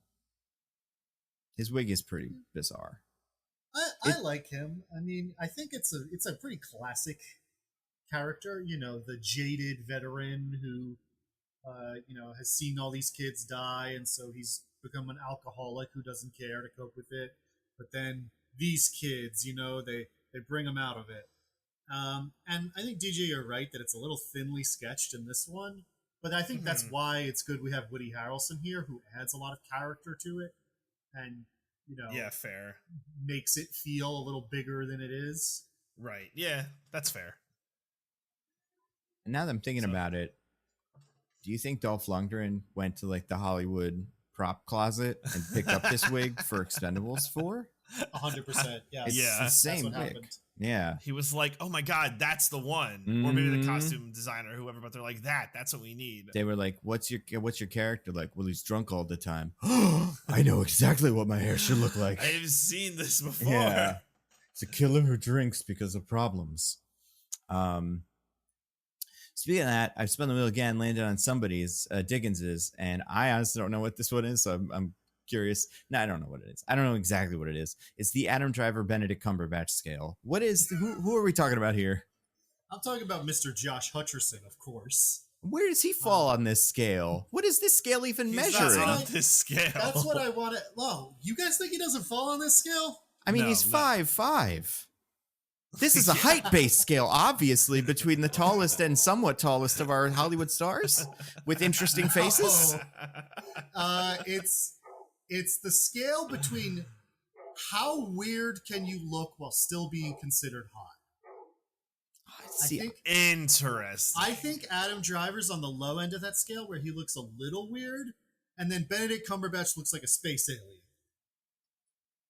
Okay. I see what you're doing. I'm not a fan. I don't even think this scale makes sense to me. I think they both look about as weird as the other one compared to regular actors that are hunks. Man. But also, think Adam Driver looks as weird as Benedict Cumberbatch. But also, I don't think Josh Hutcherson looks weird. If anything, I think he looks kind of normal. Like, his face is so small. Is it? His face is so small on his cavernous head. You're used to these humongous gentlemen doing these movie stars, but it's a little small. I don't know if it's that small. It's like somebody went into Photoshop, selected his facial features, and just shrunk them by 50%. Oh my goodness. I appreciate that. I'm looking at a picture of him right now. I think his face is normal. Unless this picture is Photoshopped, which is possible. I appreciate this so much. He looks, if anything, the thing with him, and this is still true probably, is he just looks young, and like younger than I think he probably is. And maybe that just has something to do with the fact that he is like the romantic lead opposite Liam Hemsworth in this. Fucking the Quibi Zone.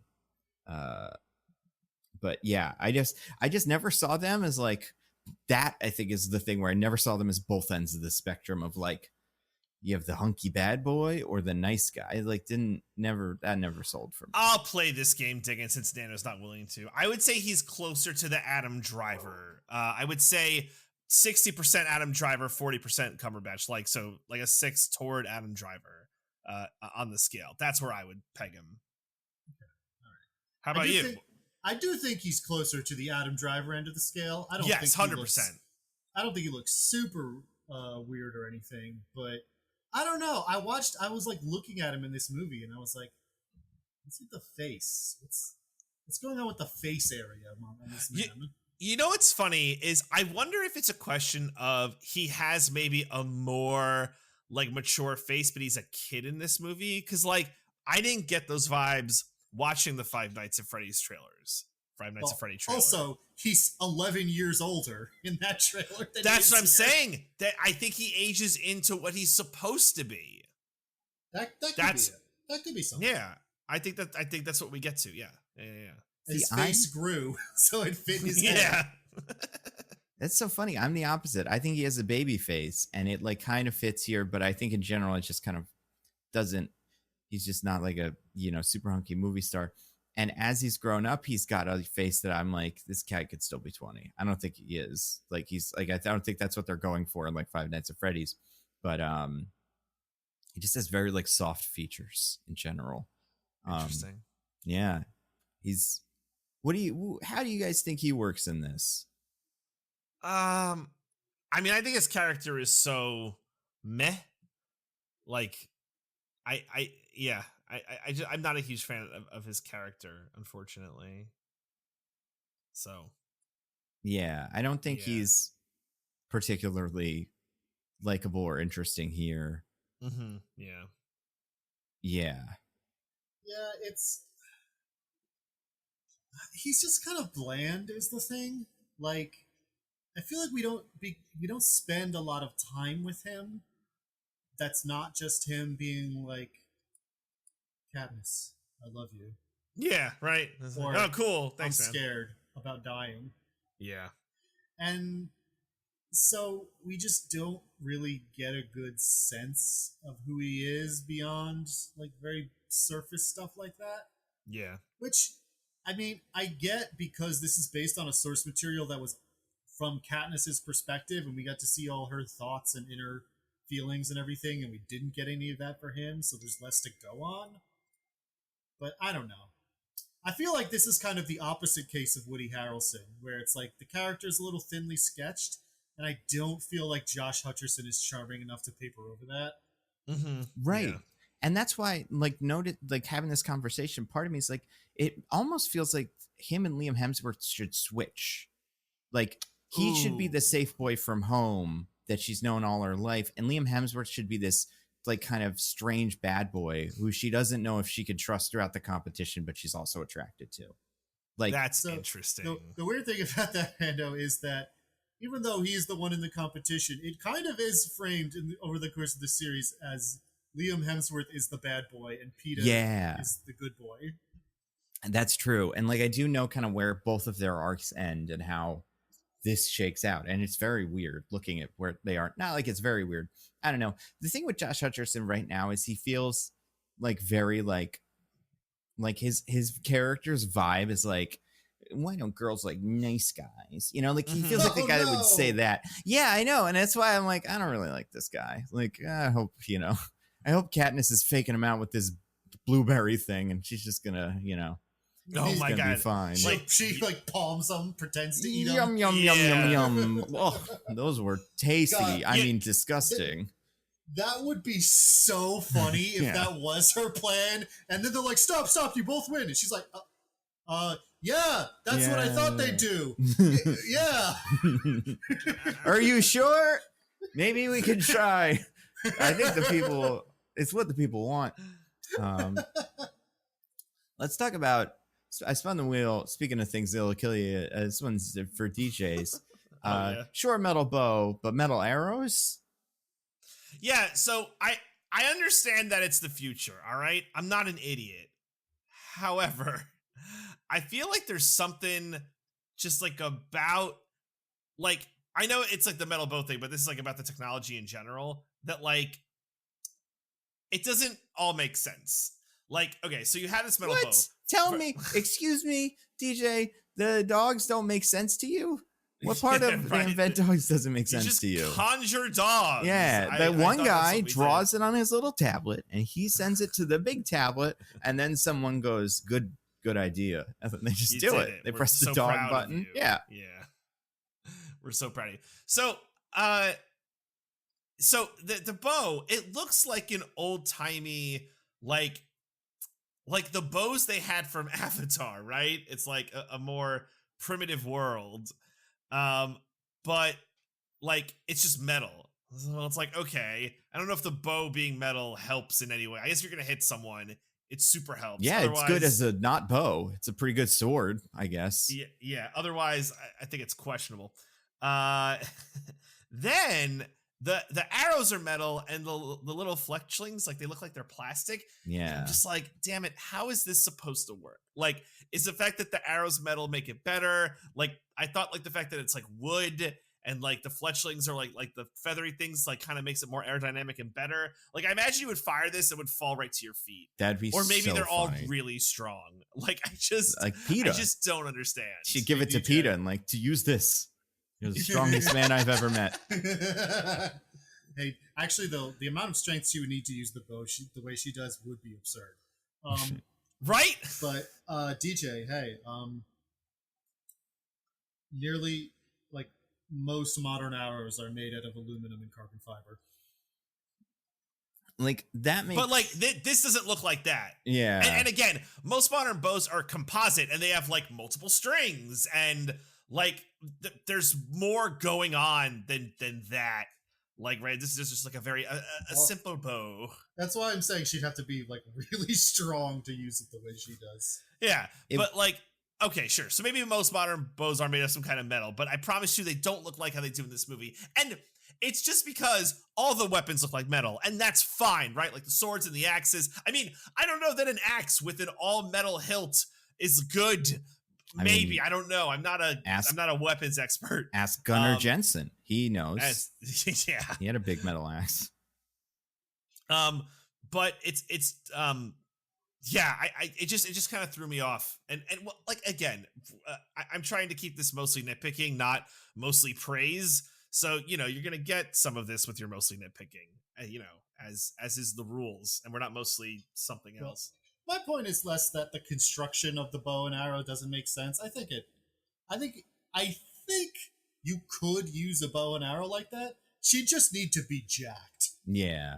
Okay, fair. I also think, I kind of wish now that they couldn't do this, but some other movie making fun of them could.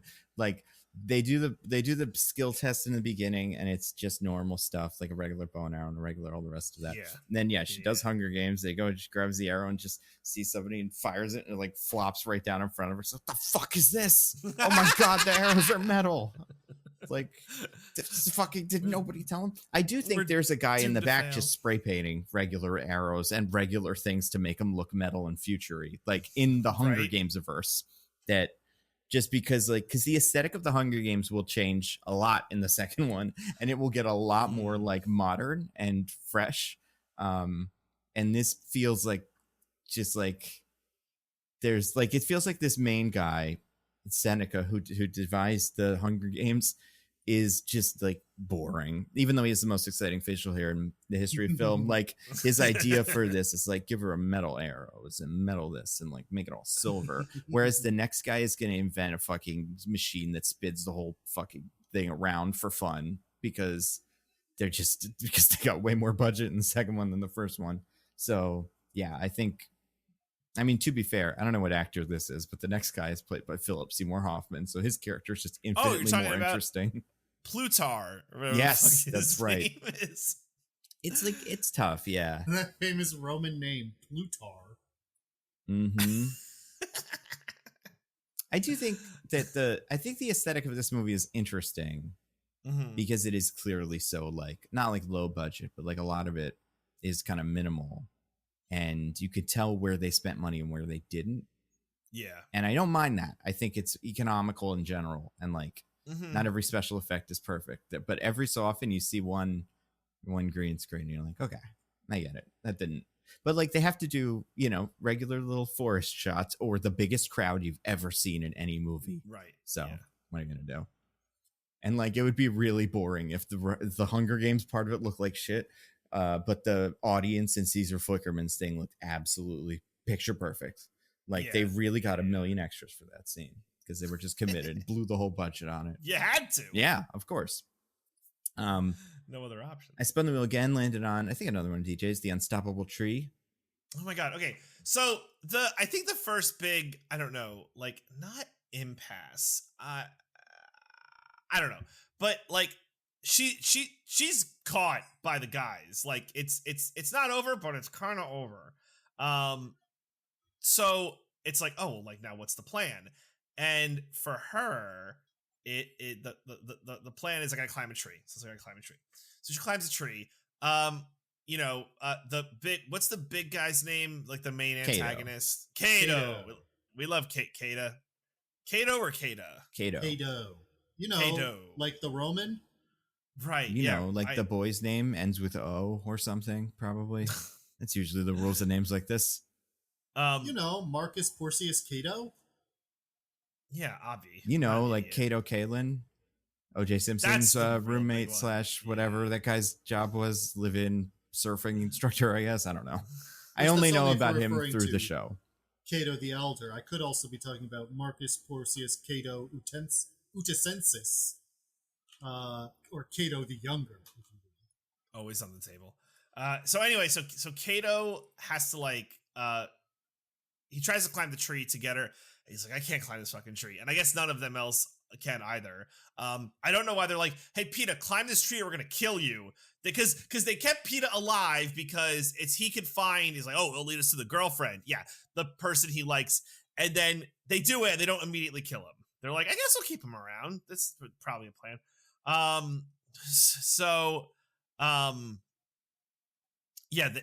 Then they're like, shoot arrows at her. And they try and no good. And then they're like, oh, let's get a different angle. Nope. And then they're just like, all right, we give up. They don't try anything else. These people are they're idiots, right? I guess they couldn't chop the tree down.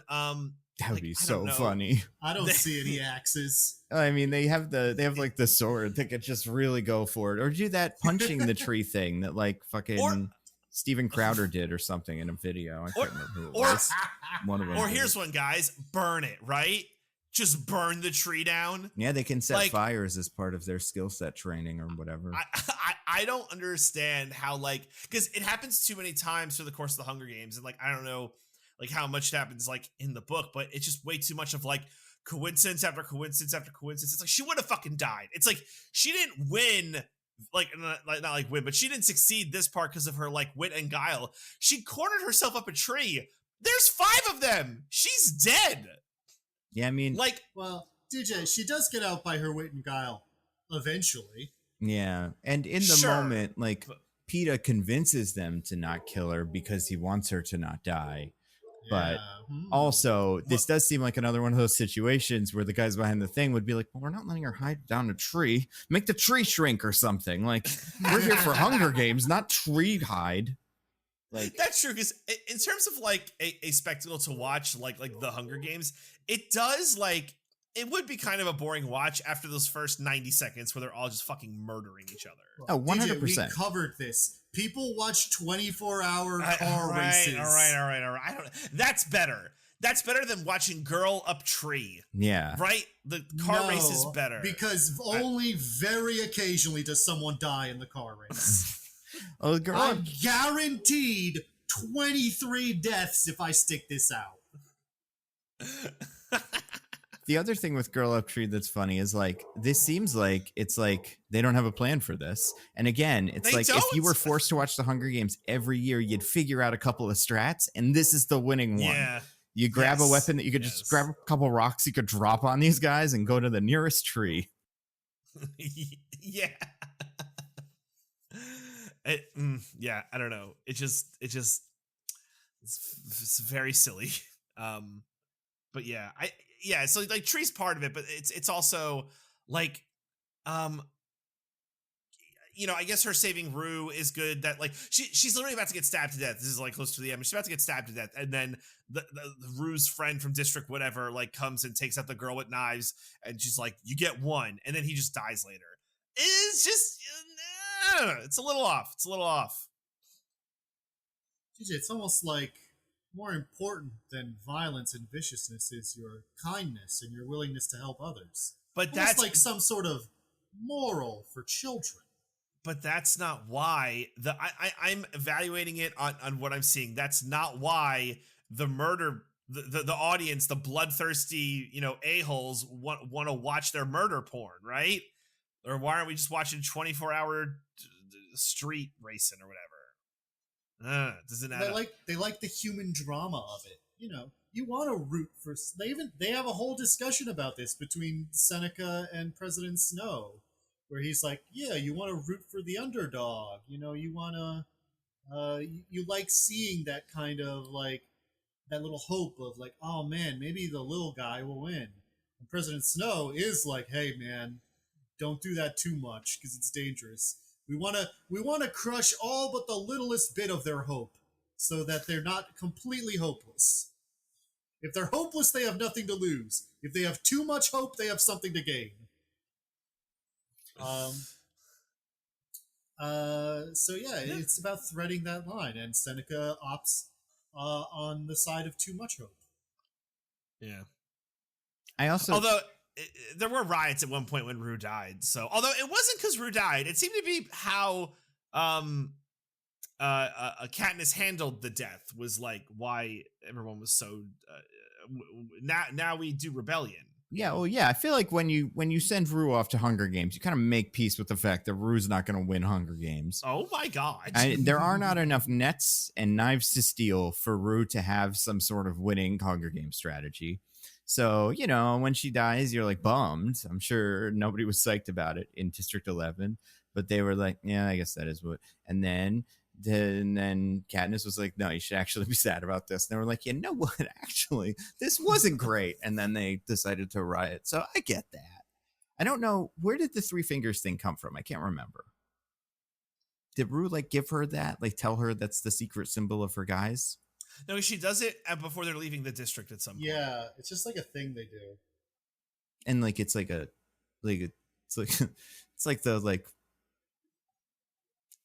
holding a fist up or something, like at the Olympics despite Hitler. Is that those are the same Olympics, but you know what I mean? Is it like a worldwide symbol? Because I don't know. In the movie when that happened, I was like, oh, is this something that only District 11 would recognize that Rue taught her? But yeah, I do think you're right. It's just the cool all thing. The poor people are like, this means we matter. Yeah. There's probably a thing in the book. It's it's a pillar for every something or whatever. Mm-hmm. Yeah, it's that thing that you used to say in middle school, where it'd be read between the lines, and then it's the middle finger you see. Very clever. Yeah. What'd you think of Rue in this? Oh, I mean, she fulfills her role, which is child. Yeah. Yeah. She's the sister that, she saved. So I guess I'll save another one. Even though it's how this plays out. Well, yeah. Do you think, I don't know this about these movies or obviously not the movies, but the books, as this idea that the game master will just call you and be like, by the way, we're changing the rules so it'll be more dramatic. Does that happen every year? Or is that something that they just kind of figure out? I don't know. I'm not sure. Because then I think all the Haymitch stuff makes complete sense. Yeah, fucking do your best to guilt this guy into letting you live. But if that's not something that can happen, I also don't think the District 11 guy, it's that's nice that you let her live for 5 more minutes, but you're gonna have to kill her eventually. It's not 2 you get out of here. Yeah. So do what you got to do, buddy. Say you're sorry, but I don't know. I guess. Well, and even the guys who make the alliance, right? What's your fucking plan? Well, I think that makes sense. Is this if I win by myself, it's the odds are pretty low. But if the 5 of us can get to the finals, I got a 1 in 5 shot. That's pretty good. But they all think that. Yeah. Yeah. Except for PETA. I think PETA's they told me to stay with them, so I'm gonna. But yeah, I think the five of them. All right. That's the plan. We're told, DJ, their weakness is that they're arrogant. That's right. Which well, but at some point, if you're one of them, you probably just oh, you're all sleeping, die. Right? At some point, the alliance runs out quick. Well, I don't know. DJ, don't you watch all these reality shows and stuff? That's the point. Is in the beginning, you play it safe, and then you pick a really specific moment where you start backstabbing. I feel you wouldn't wait until 5 of you were alive to start backstabbing. I think you'd wait until there's 8 people left. And that's when everybody would start pulling knives on each other. But it's yeah, you definitely can't lead with that. Although, if you're those guys and you get the swords and you collect all the mines, you're in really good shape. Oh, I do think 100%. This game is missing some sort of like battle royale or like, Apex Legends or Fortnite, some sort of enclosing circle that forces characters near each other. It has one. Like it doesn't have one something that you can count on, as opposed to like the game masters just throwing a fireball at you. Yeah, it's like we board. Yeah. That's fair. It is funny that this has become like the dominant like game type in all of video games these days. Yeah, it's true. Battle royales are the way to go. Had you guys seen the movie? All it took was a game that tried to steal from Minecraft. That's changing gears and stealing from PUBG instead. Have you guys seen the Battle Royale movie, the one from Japan? I haven't. I've heard good things. Oh, I also it's fucking great. Yeah, it's fantastic, and like it's great in the way that this is great. Like it's got a lot to say, kind of, but also like it's just a very very very good movie. That is like well filmed, and like every actor is doing a great job. But the way it does feel like they thought how the battle royale would work through a little bit more, just to like because they do have, everybody has a map, and you have a bomb in your head that explodes you or something, or like a collar or whatever. No, it's a collar. The map has like zones, and every morning they go like, all right, these zones are off limits. If you're in this zone in an hour, you explode, which they are able to use to like force these guys together. Here's a question: would you guys watch a Hunger Games? I don't. Do you think after 3 or 4 of them, you'd be like, oh, nice, Hunger Games, all right, like you'd be psyched for it? I think I've made my position on blood sports very clear. I'm for them. I think they're great. All sports should be blood sports. More blood sports, says Diggins. Yeah. I think I do think this would be quite frustrating to watch as an event, but definitely the highlights. I'd catch it on like, ESPN. I'd definitely do that. Even going back, and I'm sorry that I keep going back here, but even going back to the fucking 24-hour racing thing, like that is just 24 hours and it's over. This is 100 and some odd hours and then it's over. Like potentially infinite time, depending on. It could be. So I think the slog there is like a little. Well, it's not a thing you sit down and watch, in my opinion. It's like I'm playing a game, and on my second screen, I throw up the live feed of the Hunger Games. It's like a Twitch stream. It's like a Twitch stream. Yeah. Okay. Yeah, it's like, and I think what was I gonna say? The other thing I forgot to say this before about the tree thing is like it is wild that they do wait there, because I feel like she would be extra safe in the tree because you wouldn't want to wait because there's other guys.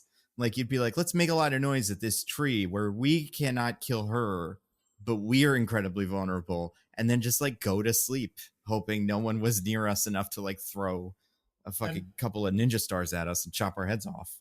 They don't set like a sentry or anything because no one's watching to see that she's cutting down the branch. They're really, really bad at this. And like, she didn't even have to cut down the branch. She could have climbed down and crept away. They were all asleep. Yeah, this works if it's not these kids. If it's like another band of kids that's also working together, but hasn't really like been trained as well as the lifers are, because they're just not very good. Well, I do think it's one of like the issues, I'll say, with this movie is that you never have to grapple with the emotional stakes of child murder, because it's always like good guys killing bad guys killing good guys. There's never like, oh my God, that good person had to kill a good person. It never comes up. I mean, Jack Quaid from The Boys killed the little girl. But he's a bad person. Yeah, he's a Nepo baby, you're right. You don't need to respect him. You see one look at him and you're like, that guy sucks. Yeah, I do think like there is that moment where there's so many moments actually where Katniss has that one girl corner, or like that one girl goes for the packs or something that we keep seeing. The girl that loves to touch the squares. And like, Katniss never goes like, I should probably kill her. It would be a good idea at this point in the games. Especially because she always has the drop on me. But yeah, she doesn't bother. Yeah. I do think that shows up in the future. No, it doesn't actually. Well, it might. I feel like there's a second with like Kato in the end where you're supposed to be like, He's not all bad. Like, he's bad, but he's not like, it's not his fault. He feels like a big bad. Sure, but like, you're not sad when like Katniss shoots him in the hand. He falls to the pit of dogs who are sated and then leave. I think you're supposed to be a little sad. He gets that one moment at the end of like, I was raised my entire life to kill other people, and I'm just for the entertainment of other people, and I'm just now realizing that's kind of fucked up. Yeah, I would say you can look at that and then look at the Knives girl, and it's like she doesn't have anything like that. She's just like, I'm evil and I like to kill. Fuck you, time to kill you. Like, and yeah. I'm glad we murdered that little girl. Yeah, from District 11. You guys remember her, right? I could draw a picture Rue. In case someone forgot. Yeah. It's spelled R-U-E. Rue. No other defining features though. Let's just leave it at that. Also, Rue, I think, is one of the only names that I'm like, I think I've maybe heard of a Rue before. Like, that as a name, I think almost works. Well, actually, that's not true. Gale is a name for sure. But yeah, we all know Gale. We do know. Who doesn't know Gale? I'm related to a Gale. Yeah, there's Gales out there. Poor bastard. Not a male Gale, though. I mean, yeah, we all know Gale sucks. That's like the rule. Yeah. If you're a Gale, you have to suck. And that's foreshadowing for later, potentially. If you're a G-A-L-E Gale, you have to suck. Oh, perhaps. Oh, not G-A-I-L? Is that the one you're... Well, boy Gales. How about that? Sure, yeah. I'm sorry. I can't speak against G-A-I-L Gales. Sure. And Gale, Gale King, you know, which is the G-A-I-L. Yeah, I think G-A-L-E, they all suck. Yeah. I can get behind that. I mean, there's only two as far as I'm concerned, and yeah, not great. I spent the middle again. You guys landed on one of DJs. This is kind of similar to trees. This is bees. They rhyme. So it's like poetry. They rhyme. Yeah, it's like poetry rhymes. What do you think of the bees? I'll be real quick with this one because it's so tangentially related to the trees. Hold on, DJ. Before you get into it, can you please use their proper name? Bees? No, that's not what he's going for. Their silly sci-fi future movie name. Oh, fucking! I remember Racket Jacket. Tracker Jackers. Tracker Jackers, you guys. You got Tracker Jackers. You got Mocking Jays. You got a couple others. Fucking Tracker. I don't think they used the name for the dogs in the movie, which is sad because it's incredible. What is it? It's like Murder Hounds or something. Oh, okay. That's not as cool. That. What are the berries named? They have a silly future name, right? They're just Nightlock. Okay. Yeah. It's just like combining two deadly plants. Nightshade and Hemlock. Yeah. And that's what all this is. It's all the little contractions. That's how they went to that one thing where you're two silhouettes and you whisper two words to each other. That's how they came up with the names of everything in this. But yeah, what do you think of the Tracker Jackers, DJ? So she saws off a branch with her knife to like make the hive of Tracker Jackers fall on the sleeping idiots and kill at least one of them. And I just don't know why. Maybe it's a problem with me. Like, if I just see a swarm of bees in a movie, it will always be funny to me. Just bees are funny. Like, because of that hilarious scene from My Girl. Yeah. Or the hilarious scene from The Wicker Man. It's just, I cannot take bees seriously. I cannot take people being murdered or eaten by bees seriously. These are Tracker Jackers. Then. That's true. They're bees. They're bees. I mean, dude, they are actually wasps. That's true. Yeah, they're closer to They're wasps. in the bee family. It's I say bee, everyone knows. But I just thought it was funny, and they're getting murdered by these Tracker Jackers, and I'm like, this is humorous to me. And yeah, this is fucked up maybe, but I was laughing while I was watching it. That's all I want to say. Just gonna take them seriously. I do think, yeah, it does fall on them, and they just all die, get killed by these things. It's pretty funny. It reminded me, I haven't seen that movie where Winnie the Pooh is a murderer, but it would be really funny if that's how they killed him. Like, they threw a big beehive onto his head, like Winnie the Pooh sometimes got, and then they stabbed him to death. Unfortunately, we can never watch that movie because it's apparently really boring. Bummer. I know. What a shame. Yeah. I spun the wheel again, you guys. Landed on one of Diggins's, so she shit herself, right? What do you do if you're her in these situations? Do you run off camera to poop? It's not just that. Like, yeah, she definitely shit herself on camera. But also, after the Tracker Jacker incident, she also gets stung by a couple of them, but not like by a ton like Glimmer, so she doesn't die. Mm-hmm. But she does have hallucinations and pass out. Yeah. And then later when she comes to and Rue has like treated her Tracker Jacker stings and everything, she's like, you were out for 2 days. And I'm like, unless this 12-year-old girl took off your pants and wiped you and changed you and everything, she's just woken up to sitting in a steaming pile of her own shit. Yeah. Yeah. Yeah. That is what happened. It's a bummer. It's not the first thing you want to feel when you wake up. Yeah. That's fair. I mean, maybe in that instance you're happy just to be alive. Maybe that's part of like, oh, I'm alive. Which is feel like in that scenario, it's like you have 2 seconds of, oh, I'm alive, followed by immediate, I shit myself. Yep. I'm alive, shit myself. Oh my God, this is the worst. Like the shame and discomfort would be so immediately overwhelming. It would also be like, I feel like watching the Hunger Games would be like watching a marathon where nobody says it, but everybody watching it's like they all poop their pants. Like, that is just how you do it, and it's really embarrassing. Would you want a diaper? Would that be something I was gonna say? Do you think one of the most sought after items in the cornucopia at the beginning, like at the very center, past all the swords and knives and stuff? Yeah, it's a pack of diapers. That's honestly like. That's probably a deleted scene. Is like Haymitch being like, remember, don't shit yourself because they won't respect you. The sponsors won't like it if you poop your pants. So you got to find that diaper, it's so important. Or would he be like, it's relatable to some of the districts, so actually maybe this is good. You don't poop your pants too much, but maybe throw in 1 or 2 near the middle just to keep everybody on your side. There's I want to think you think you're better than the rest of them. There's a correct amount of pooping yourself that if you execute properly, absolutely, everyone will love you. Speaking of poop yourself, I spun the wheel again, landed on one of DJ's PETA meat shield. Let's talk about this bit. Oh, fucking PETA. All right. PETA in the end is weird. Yeah, PETA should die. I think it would have been better if he died, but probably maybe they sold more books if he lives. But so near the end, he gets a cool camouflage where he makes himself look like a rock because he used to paint cakes to look like rocks. So that's cool. Apparently. Yeah, I guess. With rocks, I guess. Yeah. Or, That's all they could eat. That's all they had. Yeah, and that's all I assume he had for this. I don't think he stole a fucking cake making kit from the little thing with all the bombs. He doesn't seem like he could walk 10 feet in this jungle, like, let alone navigate the minefield or find one thing he needed.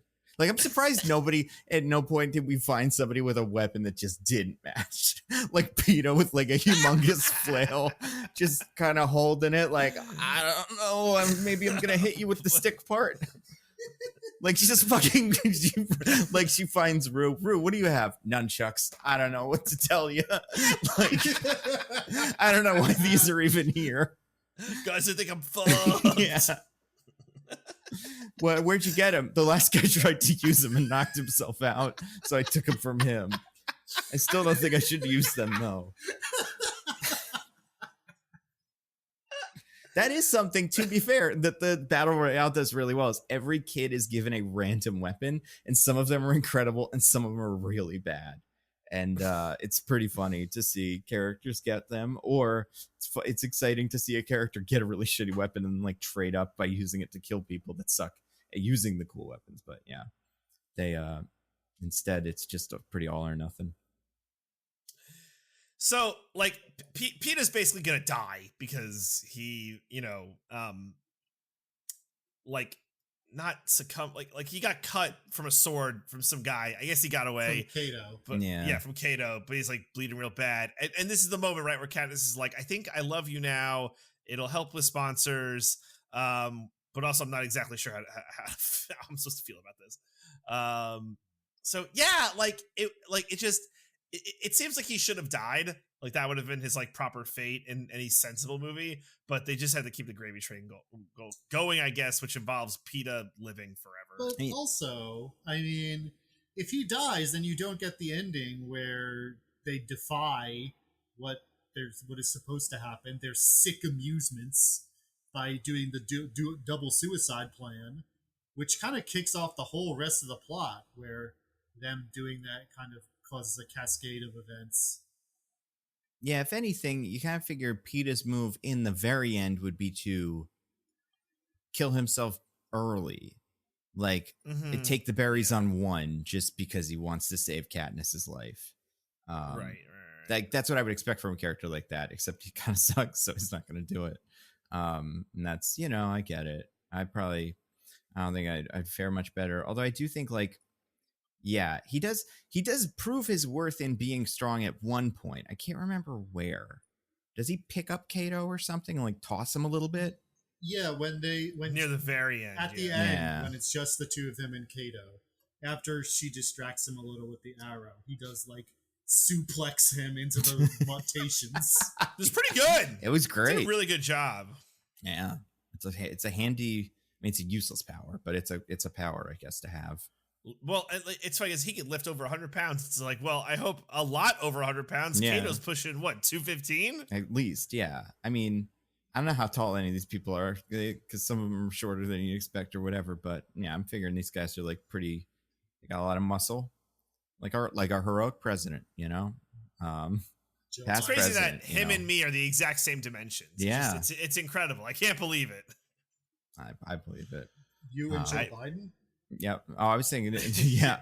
No, the current president. Me, Diggins, DJT. the real DJ president. and DT. You put us together. You're like, yeah, they're both 6'2", 215 pounds. I know. That's what that looks like. I know what happened. Right. The Wi-Fi from the computer signal scrambled Diggins' brain, and he forgot who the real president is. Oh, no. Sorry, guys. I've been using my 5G phone this whole time. I think maybe it put in the signals from Bill Gates that brainwashed me. Fucking Samuel L. Jackson is going to trick you into killing someone next, because that's a real documentary. Spun the wheel again. Speaking of killing someone, landed on one of Diggins' Smithers, released the hounds. You only have two more. The hounds are the worst part of the movie, right? They have to be. It's awful. Well, at least it's short. So, hey, you guys want to know what those are supposed to be? You just said it, right? I do know this. Yeah. I didn't tell you what they are, though. Okay. I guess in fairness to the books, this is just something Katniss thinks and is never confirmed either way. Oh. Okay. Oh, you're talking about the thing that's changed. Like the thing that's different between the books. Like there are clearly dogs running around. Yeah, no, there are dogs. Yeah, okay. But what the dogs are is never confirmed, but suspected that they are genetic, like, creations, genetically engineered monsters that are a mixture of wolf DNA and the DNA of all the people in this Hunger Games who are dead. Oh, what? Like each of the wolf dogs has like characteristics of some of the dead people that Katniss looks at and are like, did they really do that? Bro, get the fuck out. That's wild. Yeah, we could have gotten a cat situation. They hadn't invented digital fur technology yet, but like they all could have been the ones of them. That's insane. Wow. Which I think I think they should have superimposed Amanda Stenberg's face over one of these dogs. For sure. And I think that would have made this scene a lot better.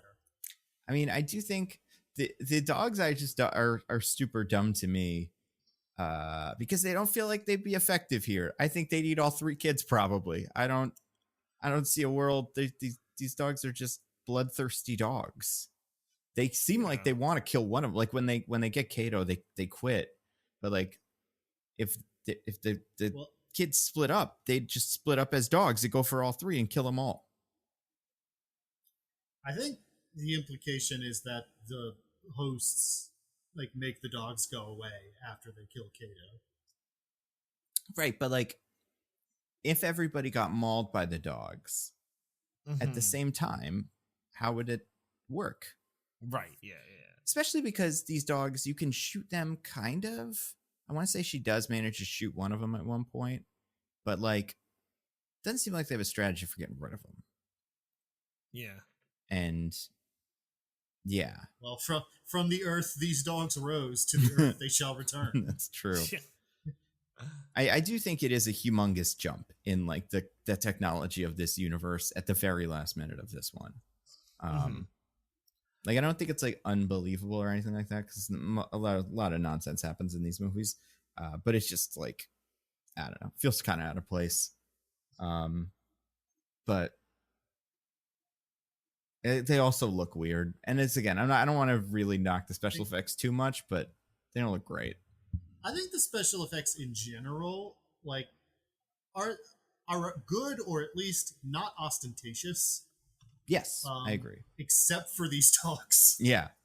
It's like Toy Story, where the whole movie you're like, this is great. This is like groundbreaking stuff. And then the dog shows up at the very end and you're like, oh man, I hope they fix this when they re-release it in 20 years, because that looks like it has sticks for arms. It's made of one piece of Play-Doh. But hey, you know, that's just technology for you. There's only one more thing on the wheel, you guys. Unless we have any other dog stuff. No, I think we're good on dog stuff. Do you think you could throw these dogs like a big juicy steak, or would they just not even eat it? There's nothing dogs love more than a big juicy steak. Yeah. Cartoons have taught me this. Depends if the dog, the personalities and DNA in the dogs like steak when they were former contestants. That's true. Yeah. You have like different food for different districts. Do you think there's one who's like a vegetarian contestant, and when they like release that dog out, the dog just like isn't interested in mauling anybody and like chews on some leaves? Yeah, it goes, it attacks a tree or something, and, like rips it to shreds. That's the dog they should have used to get Katniss out of the tree. Yeah. There should be one guy who's like, because I know that they like with the Seneca guy, there is the position of game maker rotates a little bit. I do think it would be funny if one guy's like, listen guys, I got an idea.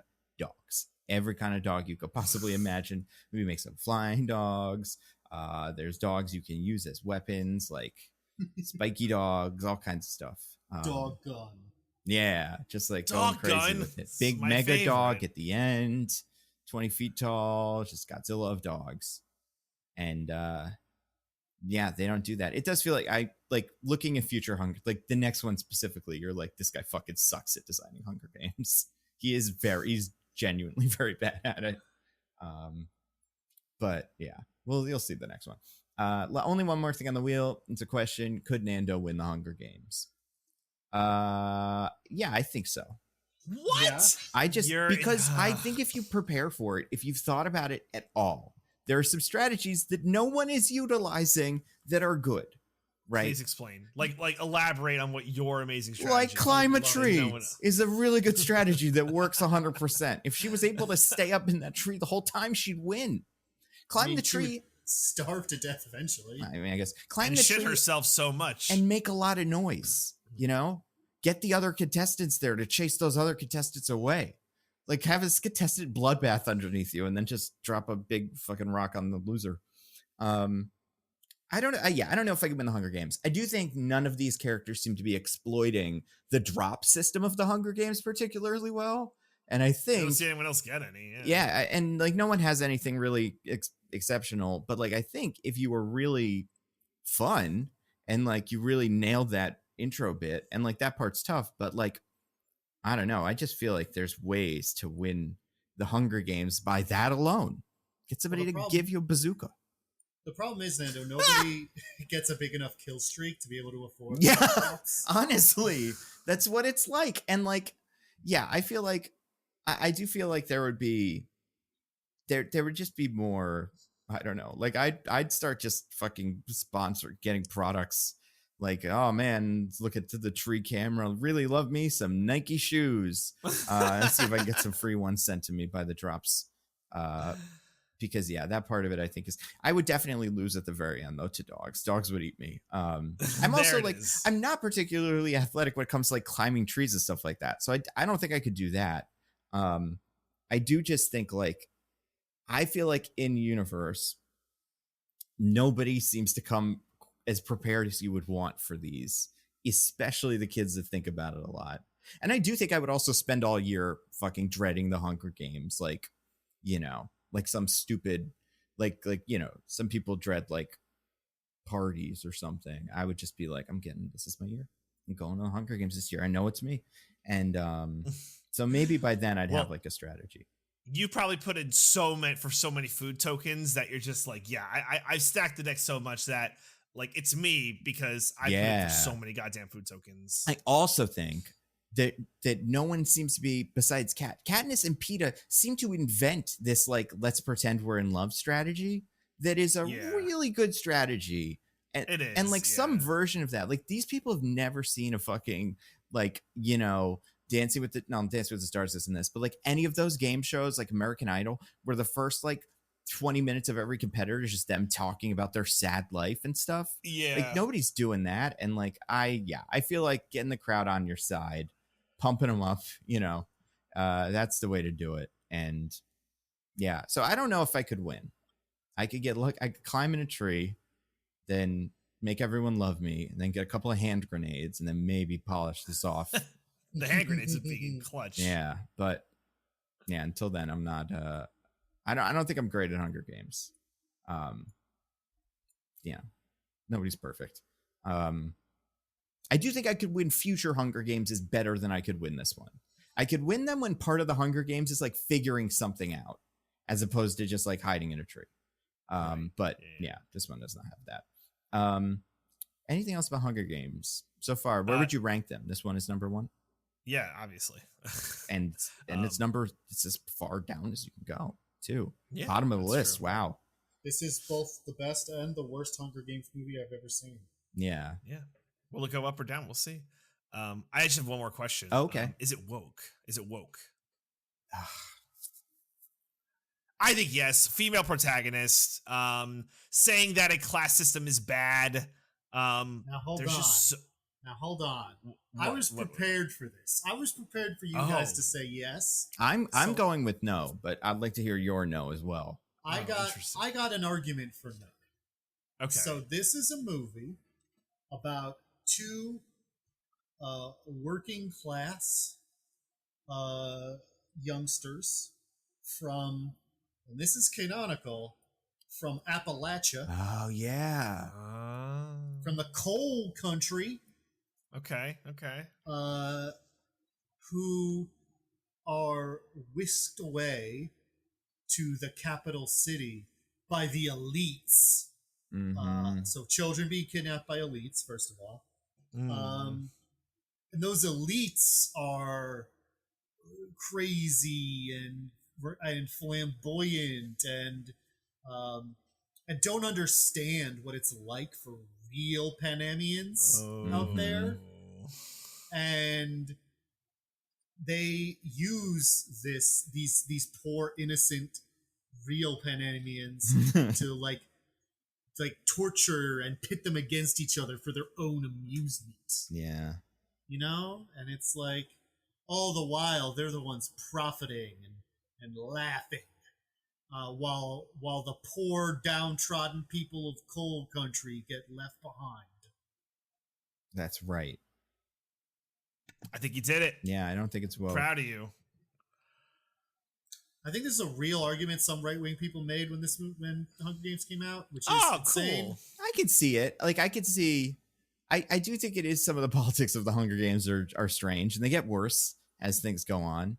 But I do think it's interesting that they are the Appalachia of the Hunger Games. Like they're just in the Hunger Games for economic issues, you know. Like, that's all they care about. They don't really care about the Hunger Games part. I do think there's a little bit of weird race stuff in this one too. Black people don't do so well in this version of the Hunger Games. Yeah, I do think in the future you get like a little bit slightly more diverse cast that doesn't immediately get slaughtered. Like Jeremy Wright, I think is in the, or Jeffrey Wright is in the next one of these. There was some controversy at the time that I think Katniss, and I think maybe even PETA, but definitely Katniss is described as being darker skinned than she is. Yeah. Than J-Law is. Right. I kind of remember that too. Yeah. That part of it I think is inevitable, and like not like it's inevitable, but like in a movie like that, Jennifer Lawrence is, you know, It's tough because she's so good in it. Like she really is really, really good. Yeah. But it does make the politics of it a little weird. But so for all those reasons, I'm gonna go with not woke. I mean, violence solves some of the problems. It solves a lot of the problems, actually. But love solves them all at the end. Yeah, it's heterosexual love. Heterosexual. Yeah, that's a great point. Yeah. Great point, Nando. I think that's what's important. That's true. That'd be really, really sad if some couple came in, but I guess it couldn't be two boys, or like, because it's they're separated by that way. But if someone tried that, star-crossed lovers from different districts. Oh yeah, that's true. Can you travel from district to district if you're within 12? I think no. I think you are not allowed. Yeah, seems like you can't. All right, you guys. Do you want to get to our classic segment? I would love that. I so badly, and I probably sound exactly the same as I did 3 seconds ago. I don't think anyone could notice any difference because of how little time has passed. Yeah. And all of our references and things that we talked about will line up with what day it was in the beginning of the episode. And we're definitely going to remember all the bits we did and do callbacks. That makes sense. Yeah, all the bits. Has that ever stopped us before? That would be funny if people are like, oh my God, they always do this. That's why the podcast doesn't make any sense. We just record it. We record it 20 minutes a day, and then we stitch it all together. We learn from the best. R.I.P. Quibi.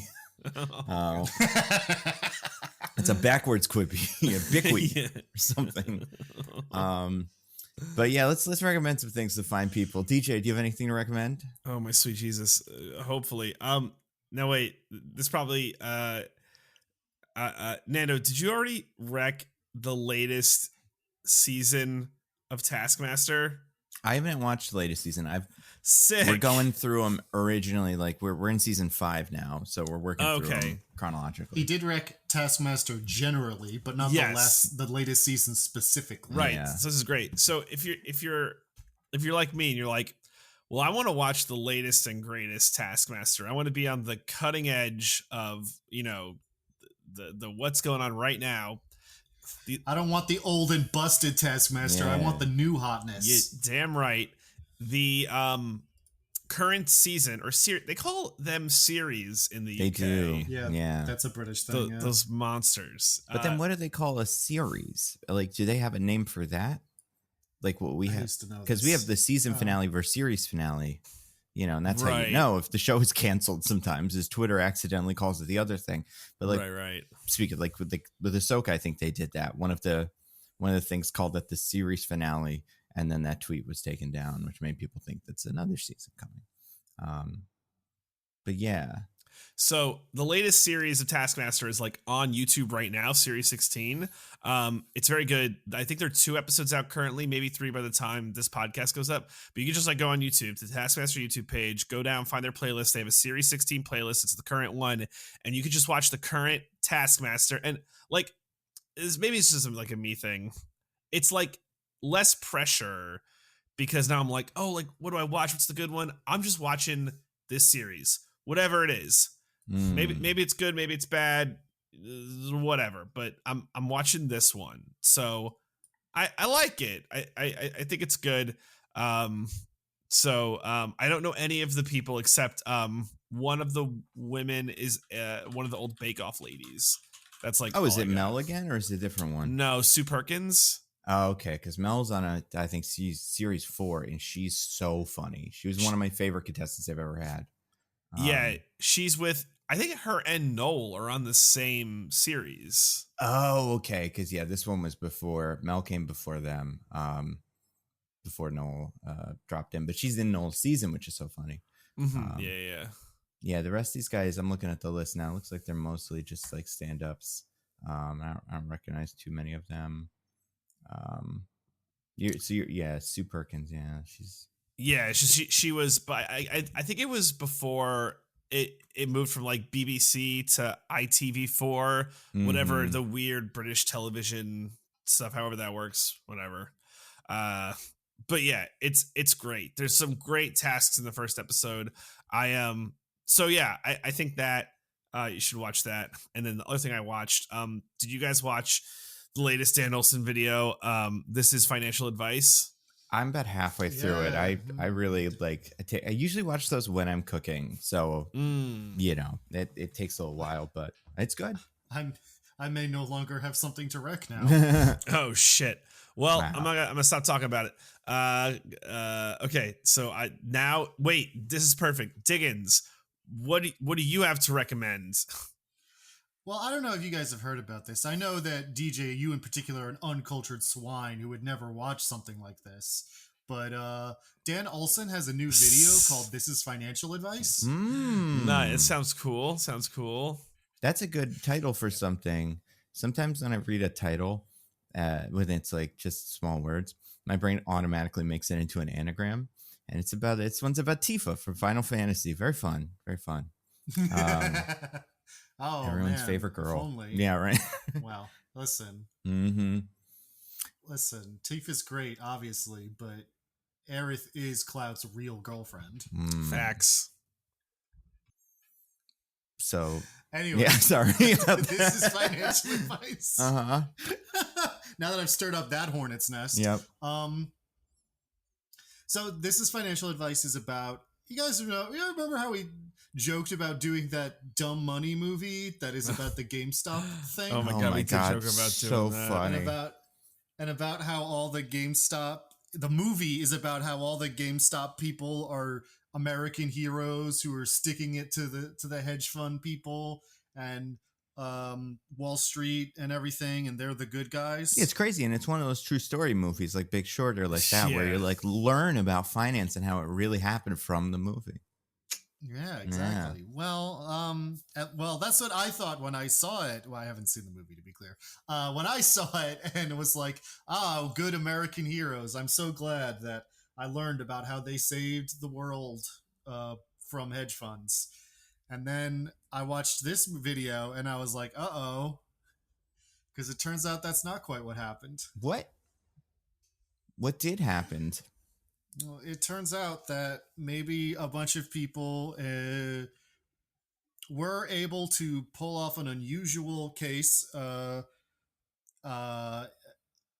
via once-in-a-generation events that culminated in the stock price of GameStop going up very high.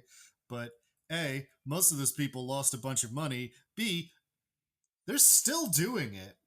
Oh. They're still trying to do it. Yeah. And it's, even though there's clearly no longer any benefit, and it's just a community that's kind of developed in very strange and insular ways of basically a bunch of gambling addicts. Interesting. I think it's cool that their brains are all broken. Like, I think it's so wild. Does this one have a turn? Like, what was the one of his other ones where he's talking about flat Earth or something, and then he goes like, "Where'd everybody go? Oh, they're at this conspiracy theory now," or something like that. Does this have one of those? Kind of. There are other things that they've started to believe, although they're not like completely different. They are related, but you might be surprised in some directions it has gone. Fantastic. But yeah, so it's like 2.5 hours long. It's one of them big, meaty, thick YouTube videos. Yeah. Which I love personally because I'm a degenerate. But yeah, no, it's a really great video. It really dives deep into the whole subject, and honestly did teach me about finance in a way that I'm sure the Dumb Money movie wouldn't. Yeah. Yeah, no Margot Robbie in a bathtub bits. Did they do that? I could see him doing it in a bathtub as a bit. That seems like something that might make it into one of these. He doesn't actually do it, but he does reference that event. Good for him. What is it? Is he positive on it or negative? What do you think? Oh, I think I saw an interview with Margot Robbie when she says it's the best, like her favorite day of acting in her life because she got to sit in a bathtub reading lines and make a load of money. So I could see the benefits. Although this is a crazy week for fucking what's his name? Did you see? Speaking of Big Short, Michael Lewis, some of his Sam Bankman-Fried stuff came out. It seems like he still kind of thinks Sam Bankman-Fried's pretty cool. You know, if only he had been cool and used his powers for good instead of just not understanding that he never had them. Yeah. Instead of the fraud that was the basis for his entire career and everything he ever did. Yeah. Funny. So a couple things I'll add just to my own little editorial for this YouTube movie, which I think is great. So one, he makes a fun character for it, which is like very entertaining. And two, they're like the turn I think that is interesting, Nando, is like this shit's like still going on in some way, when I feel like most people would assume like, oh, it's done, right? There's no more like weird like game stonk nonsense. Like we're done, it's all over. So I think there's like an interesting turn there. So yeah, it is crazy too, because I know, but yeah, it's good. Check it out. Yeah, it's a good video. It's great. What about you, Nando? Yeah, do you have anything to recommend to the fine people? I just have, I guess, one thing. I haven't watched a ton of stuff besides older series of Taskmaster. But I watched the new Amazon Boys Diverse show, Gen V, you guys, based on kind of the seemingly training college that seems to exist in the universe. Oh man, I heard that's like The Idol, if The Idol was good. Nice. Yeah, it's got a like. I'm trying to think of it feels like The Boys again. Especially because a lot of the powers and like not like just the powers, but the like, what are you doing with the, oh, look, they're doing this with this superpower. That's insane. Never even believe they would do that on TV. It's like a little bit of that. There's also a little bit of like, wow, this, superhero organization that seemed like they had it all in the up and up. There's something sinister going on the back, So it does feel a little bit like just watching The Boys again. I will say they do fund superpowers. And some interesting things with them. There's some I love, some I don't love. Like they had a character who's called Golden Boy, who's basically Wonder Man, played by Arnold Schwarzenegger's, I guess, son or maybe grandson. I don't know. Unless that name is really blown up in the last couple of years, and he's an unrelated Schwarzenegger. But like that as a character power type, I was like, took me a while to be like, who are they doing? This guy that lights himself on fire and then gets super strength. I'm like, oh, that's Wonder Man. They have a rogue kind of who can control your thoughts by touching you, which is fun. But then they have a girl. Well, you know what? I don't want to spoil it. But they do a couple of powers where there's a downside to the power that also maps to a real world like kind of issue that the kids deal with and that you would tackle in a show like this. However, and we've talked about this a couple times before in the show, you almost kind of run into the X-Men problem where it's like, well, it's not a meta. It's like, it is not a metaphor for that thing. Like it's hard to be sad for this character for like having to do this thing when it's like, no, that's how they just use their superpowers. Like functionally, it's weird. I don't know. It's something about The Boys. It's kind of fascinating because sometimes it works and sometimes it doesn't. I will say this cast is pretty good. Not a ton of people I recognize besides one of the Teenage Bounty Hunters, which was one of my favorite way too soon canceled Netflix shows. This is the first time I've seen her in a while. And yeah, and like all the new characters and stuff are pretty fun. You see a little bit of other characters. You know what else is great? They do that thing where they've been releasing just YouTube videos that would exist in universe on YouTube, but like they kind of spoil some beats from the show. But like if a certain character dies, there's like memorial videos for them, and they do such a good job with that. I love those so much. The fake like, Fox News ones, they're so good. Yeah, and they put out a whole deep Amazon audiobook, and it plays kind of like an interview on NPR about his book with an actual like broadcaster and him, the Deep, and his wife, and it's so funny. Like it's crazy that they did that when the show was going, and they're able to pop out these videos, and when the shows aren't going, they still pop out a couple of these fake Cameron Coleman Fox News videos. And Marvel releases the Ant-Man books 6 months after Ant-Man comes out. Like they need to poach some guys from the Boys, talent, because they've got it together, and it's so impressive. But yeah, that's the only thing I think that I've watched besides the Argyle trailer and loop. I will say I watched speaking of YouTube videos, Patrick Willems had a new video, Who is Killing Cinema, which I thought was interesting. And because it's just about that question. I think there's some things that he kind of comes to that I hadn't heard people talk about before that I think makes sense. And it frames like a whatchamacallit. It frames like a, Poirot murder mystery kind of. If you love those, that kind of has that. But what are we doing next week, you guys? Probably the next Hunger Games to keep to reference the hunt for Josh Rocktober. Hutchtober. No, he almost got it. The hunt for Josh Rocktober, right? That's what we were calling it. The Toyota-thon for Josh. Yeah. So it was the Hutch for Red October or something like that. And that I think makes more sense, Nando, doesn't it? What a brilliant reworking of Hutchtober. It's a good thing that we thought of it on our own in this recording session right now. Yeah, as time went on, it just came to us because we're pros. And I think, that's a great name. I think it honors Josh Hutcherson in a way that is great. And you know what? Maybe they'll even, I don't know how this could be a November thing. Maybe it'll work its way into November. Weasel its way over to that wonderful month. Well, there are quite a lot of Hunger Games, and there's a lot of Hutcherson. When we were doing this, we kept going, "Ooh, Bridget of Terabithia." Let's Google Five Nights at Freddy's. Well, that one we are doing the first. Yeah, the Journey to the Center of the Earth before the Rock. Well, right. Is he in the first one?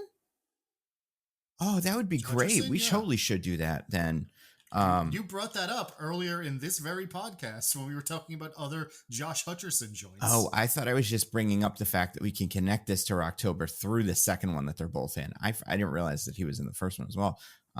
There's that, and then there's only the mom was recast as far as I know. Yeah. There was another Hutcherson vehicle that I actually was kind of excited about just because it's like it was pretty. Or, well, I don't know. I guess this wouldn't seem like a good one, but I guess there was a while where they were kind of pushing Hutcherson on us, and I'm not against it. Who's they? I don't know. Who is they? David Zaslav, but like as a baby or something. I don't know where he was 20 years ago. Oh, I know which one it is. One of the weirdest movies I've ever seen, kind of. But definitely on the weirder side. It's a movie called Cirque du Freak, just based on like a children's book about vampires in a like circus that they tried to make into a Twilight ripoff kind of thing, and it is weird. Came out in 2009. John C. Reilly's in it, so that could be fun. But then someone else was pointing out we're getting close to Percy Jackson, which is in December. We are, and there's 2 of those movies. We'll definitely do at least one, maybe both. We'll see. Based on the calendar, but we will have to start breaking into those eventually, which I'm excited for. They put out trailers. The new one looks fine. Like, it looks good. And parts of it that people were kind of upset about with the original one, seems like they're not going to do those. Have you guys ever seen those? No. They're interesting. They're movies that, like, I can enjoy, but people that read the books cannot, help but hate them because of all the choices they make. Yeah, interesting. But anyway, yeah, Catching Fire next week. Let me just real quick look up the 5 Nights at Freddy's. Oh, October 27th.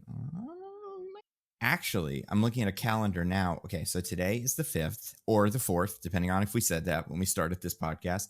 So it's that week of the 1st. Week of the 8th will be Mockingjay or Catching Fire. Week of the 15th, Mockingjay 1. Week of the 16th, Mockingjay 2. Five Nights at Freddy's comes out on the 28th, it looks like, which makes sense because it's a Halloween movie. So we will not have to break the Hunger Games streak. We're just going to power through this. Wow, we're doing build all the way right up to the conclusion of the Hunger Games series, Five Nights at Freddy's. Exactly. I mean, it could be one of those movies like like Signs, where you step out of Pan Am and it's just like everything else is normal. And they're just a weird little cult the size of America. Not Signs. That's The Village. Wrong M. Night Shyamalan movie. That's right. I'm thinking of The Village. But yeah, it might be like that. Maybe. I don't know. The Signs is the one where the aliens are weak to water. Yeah, where they might be demons depending on how you read it.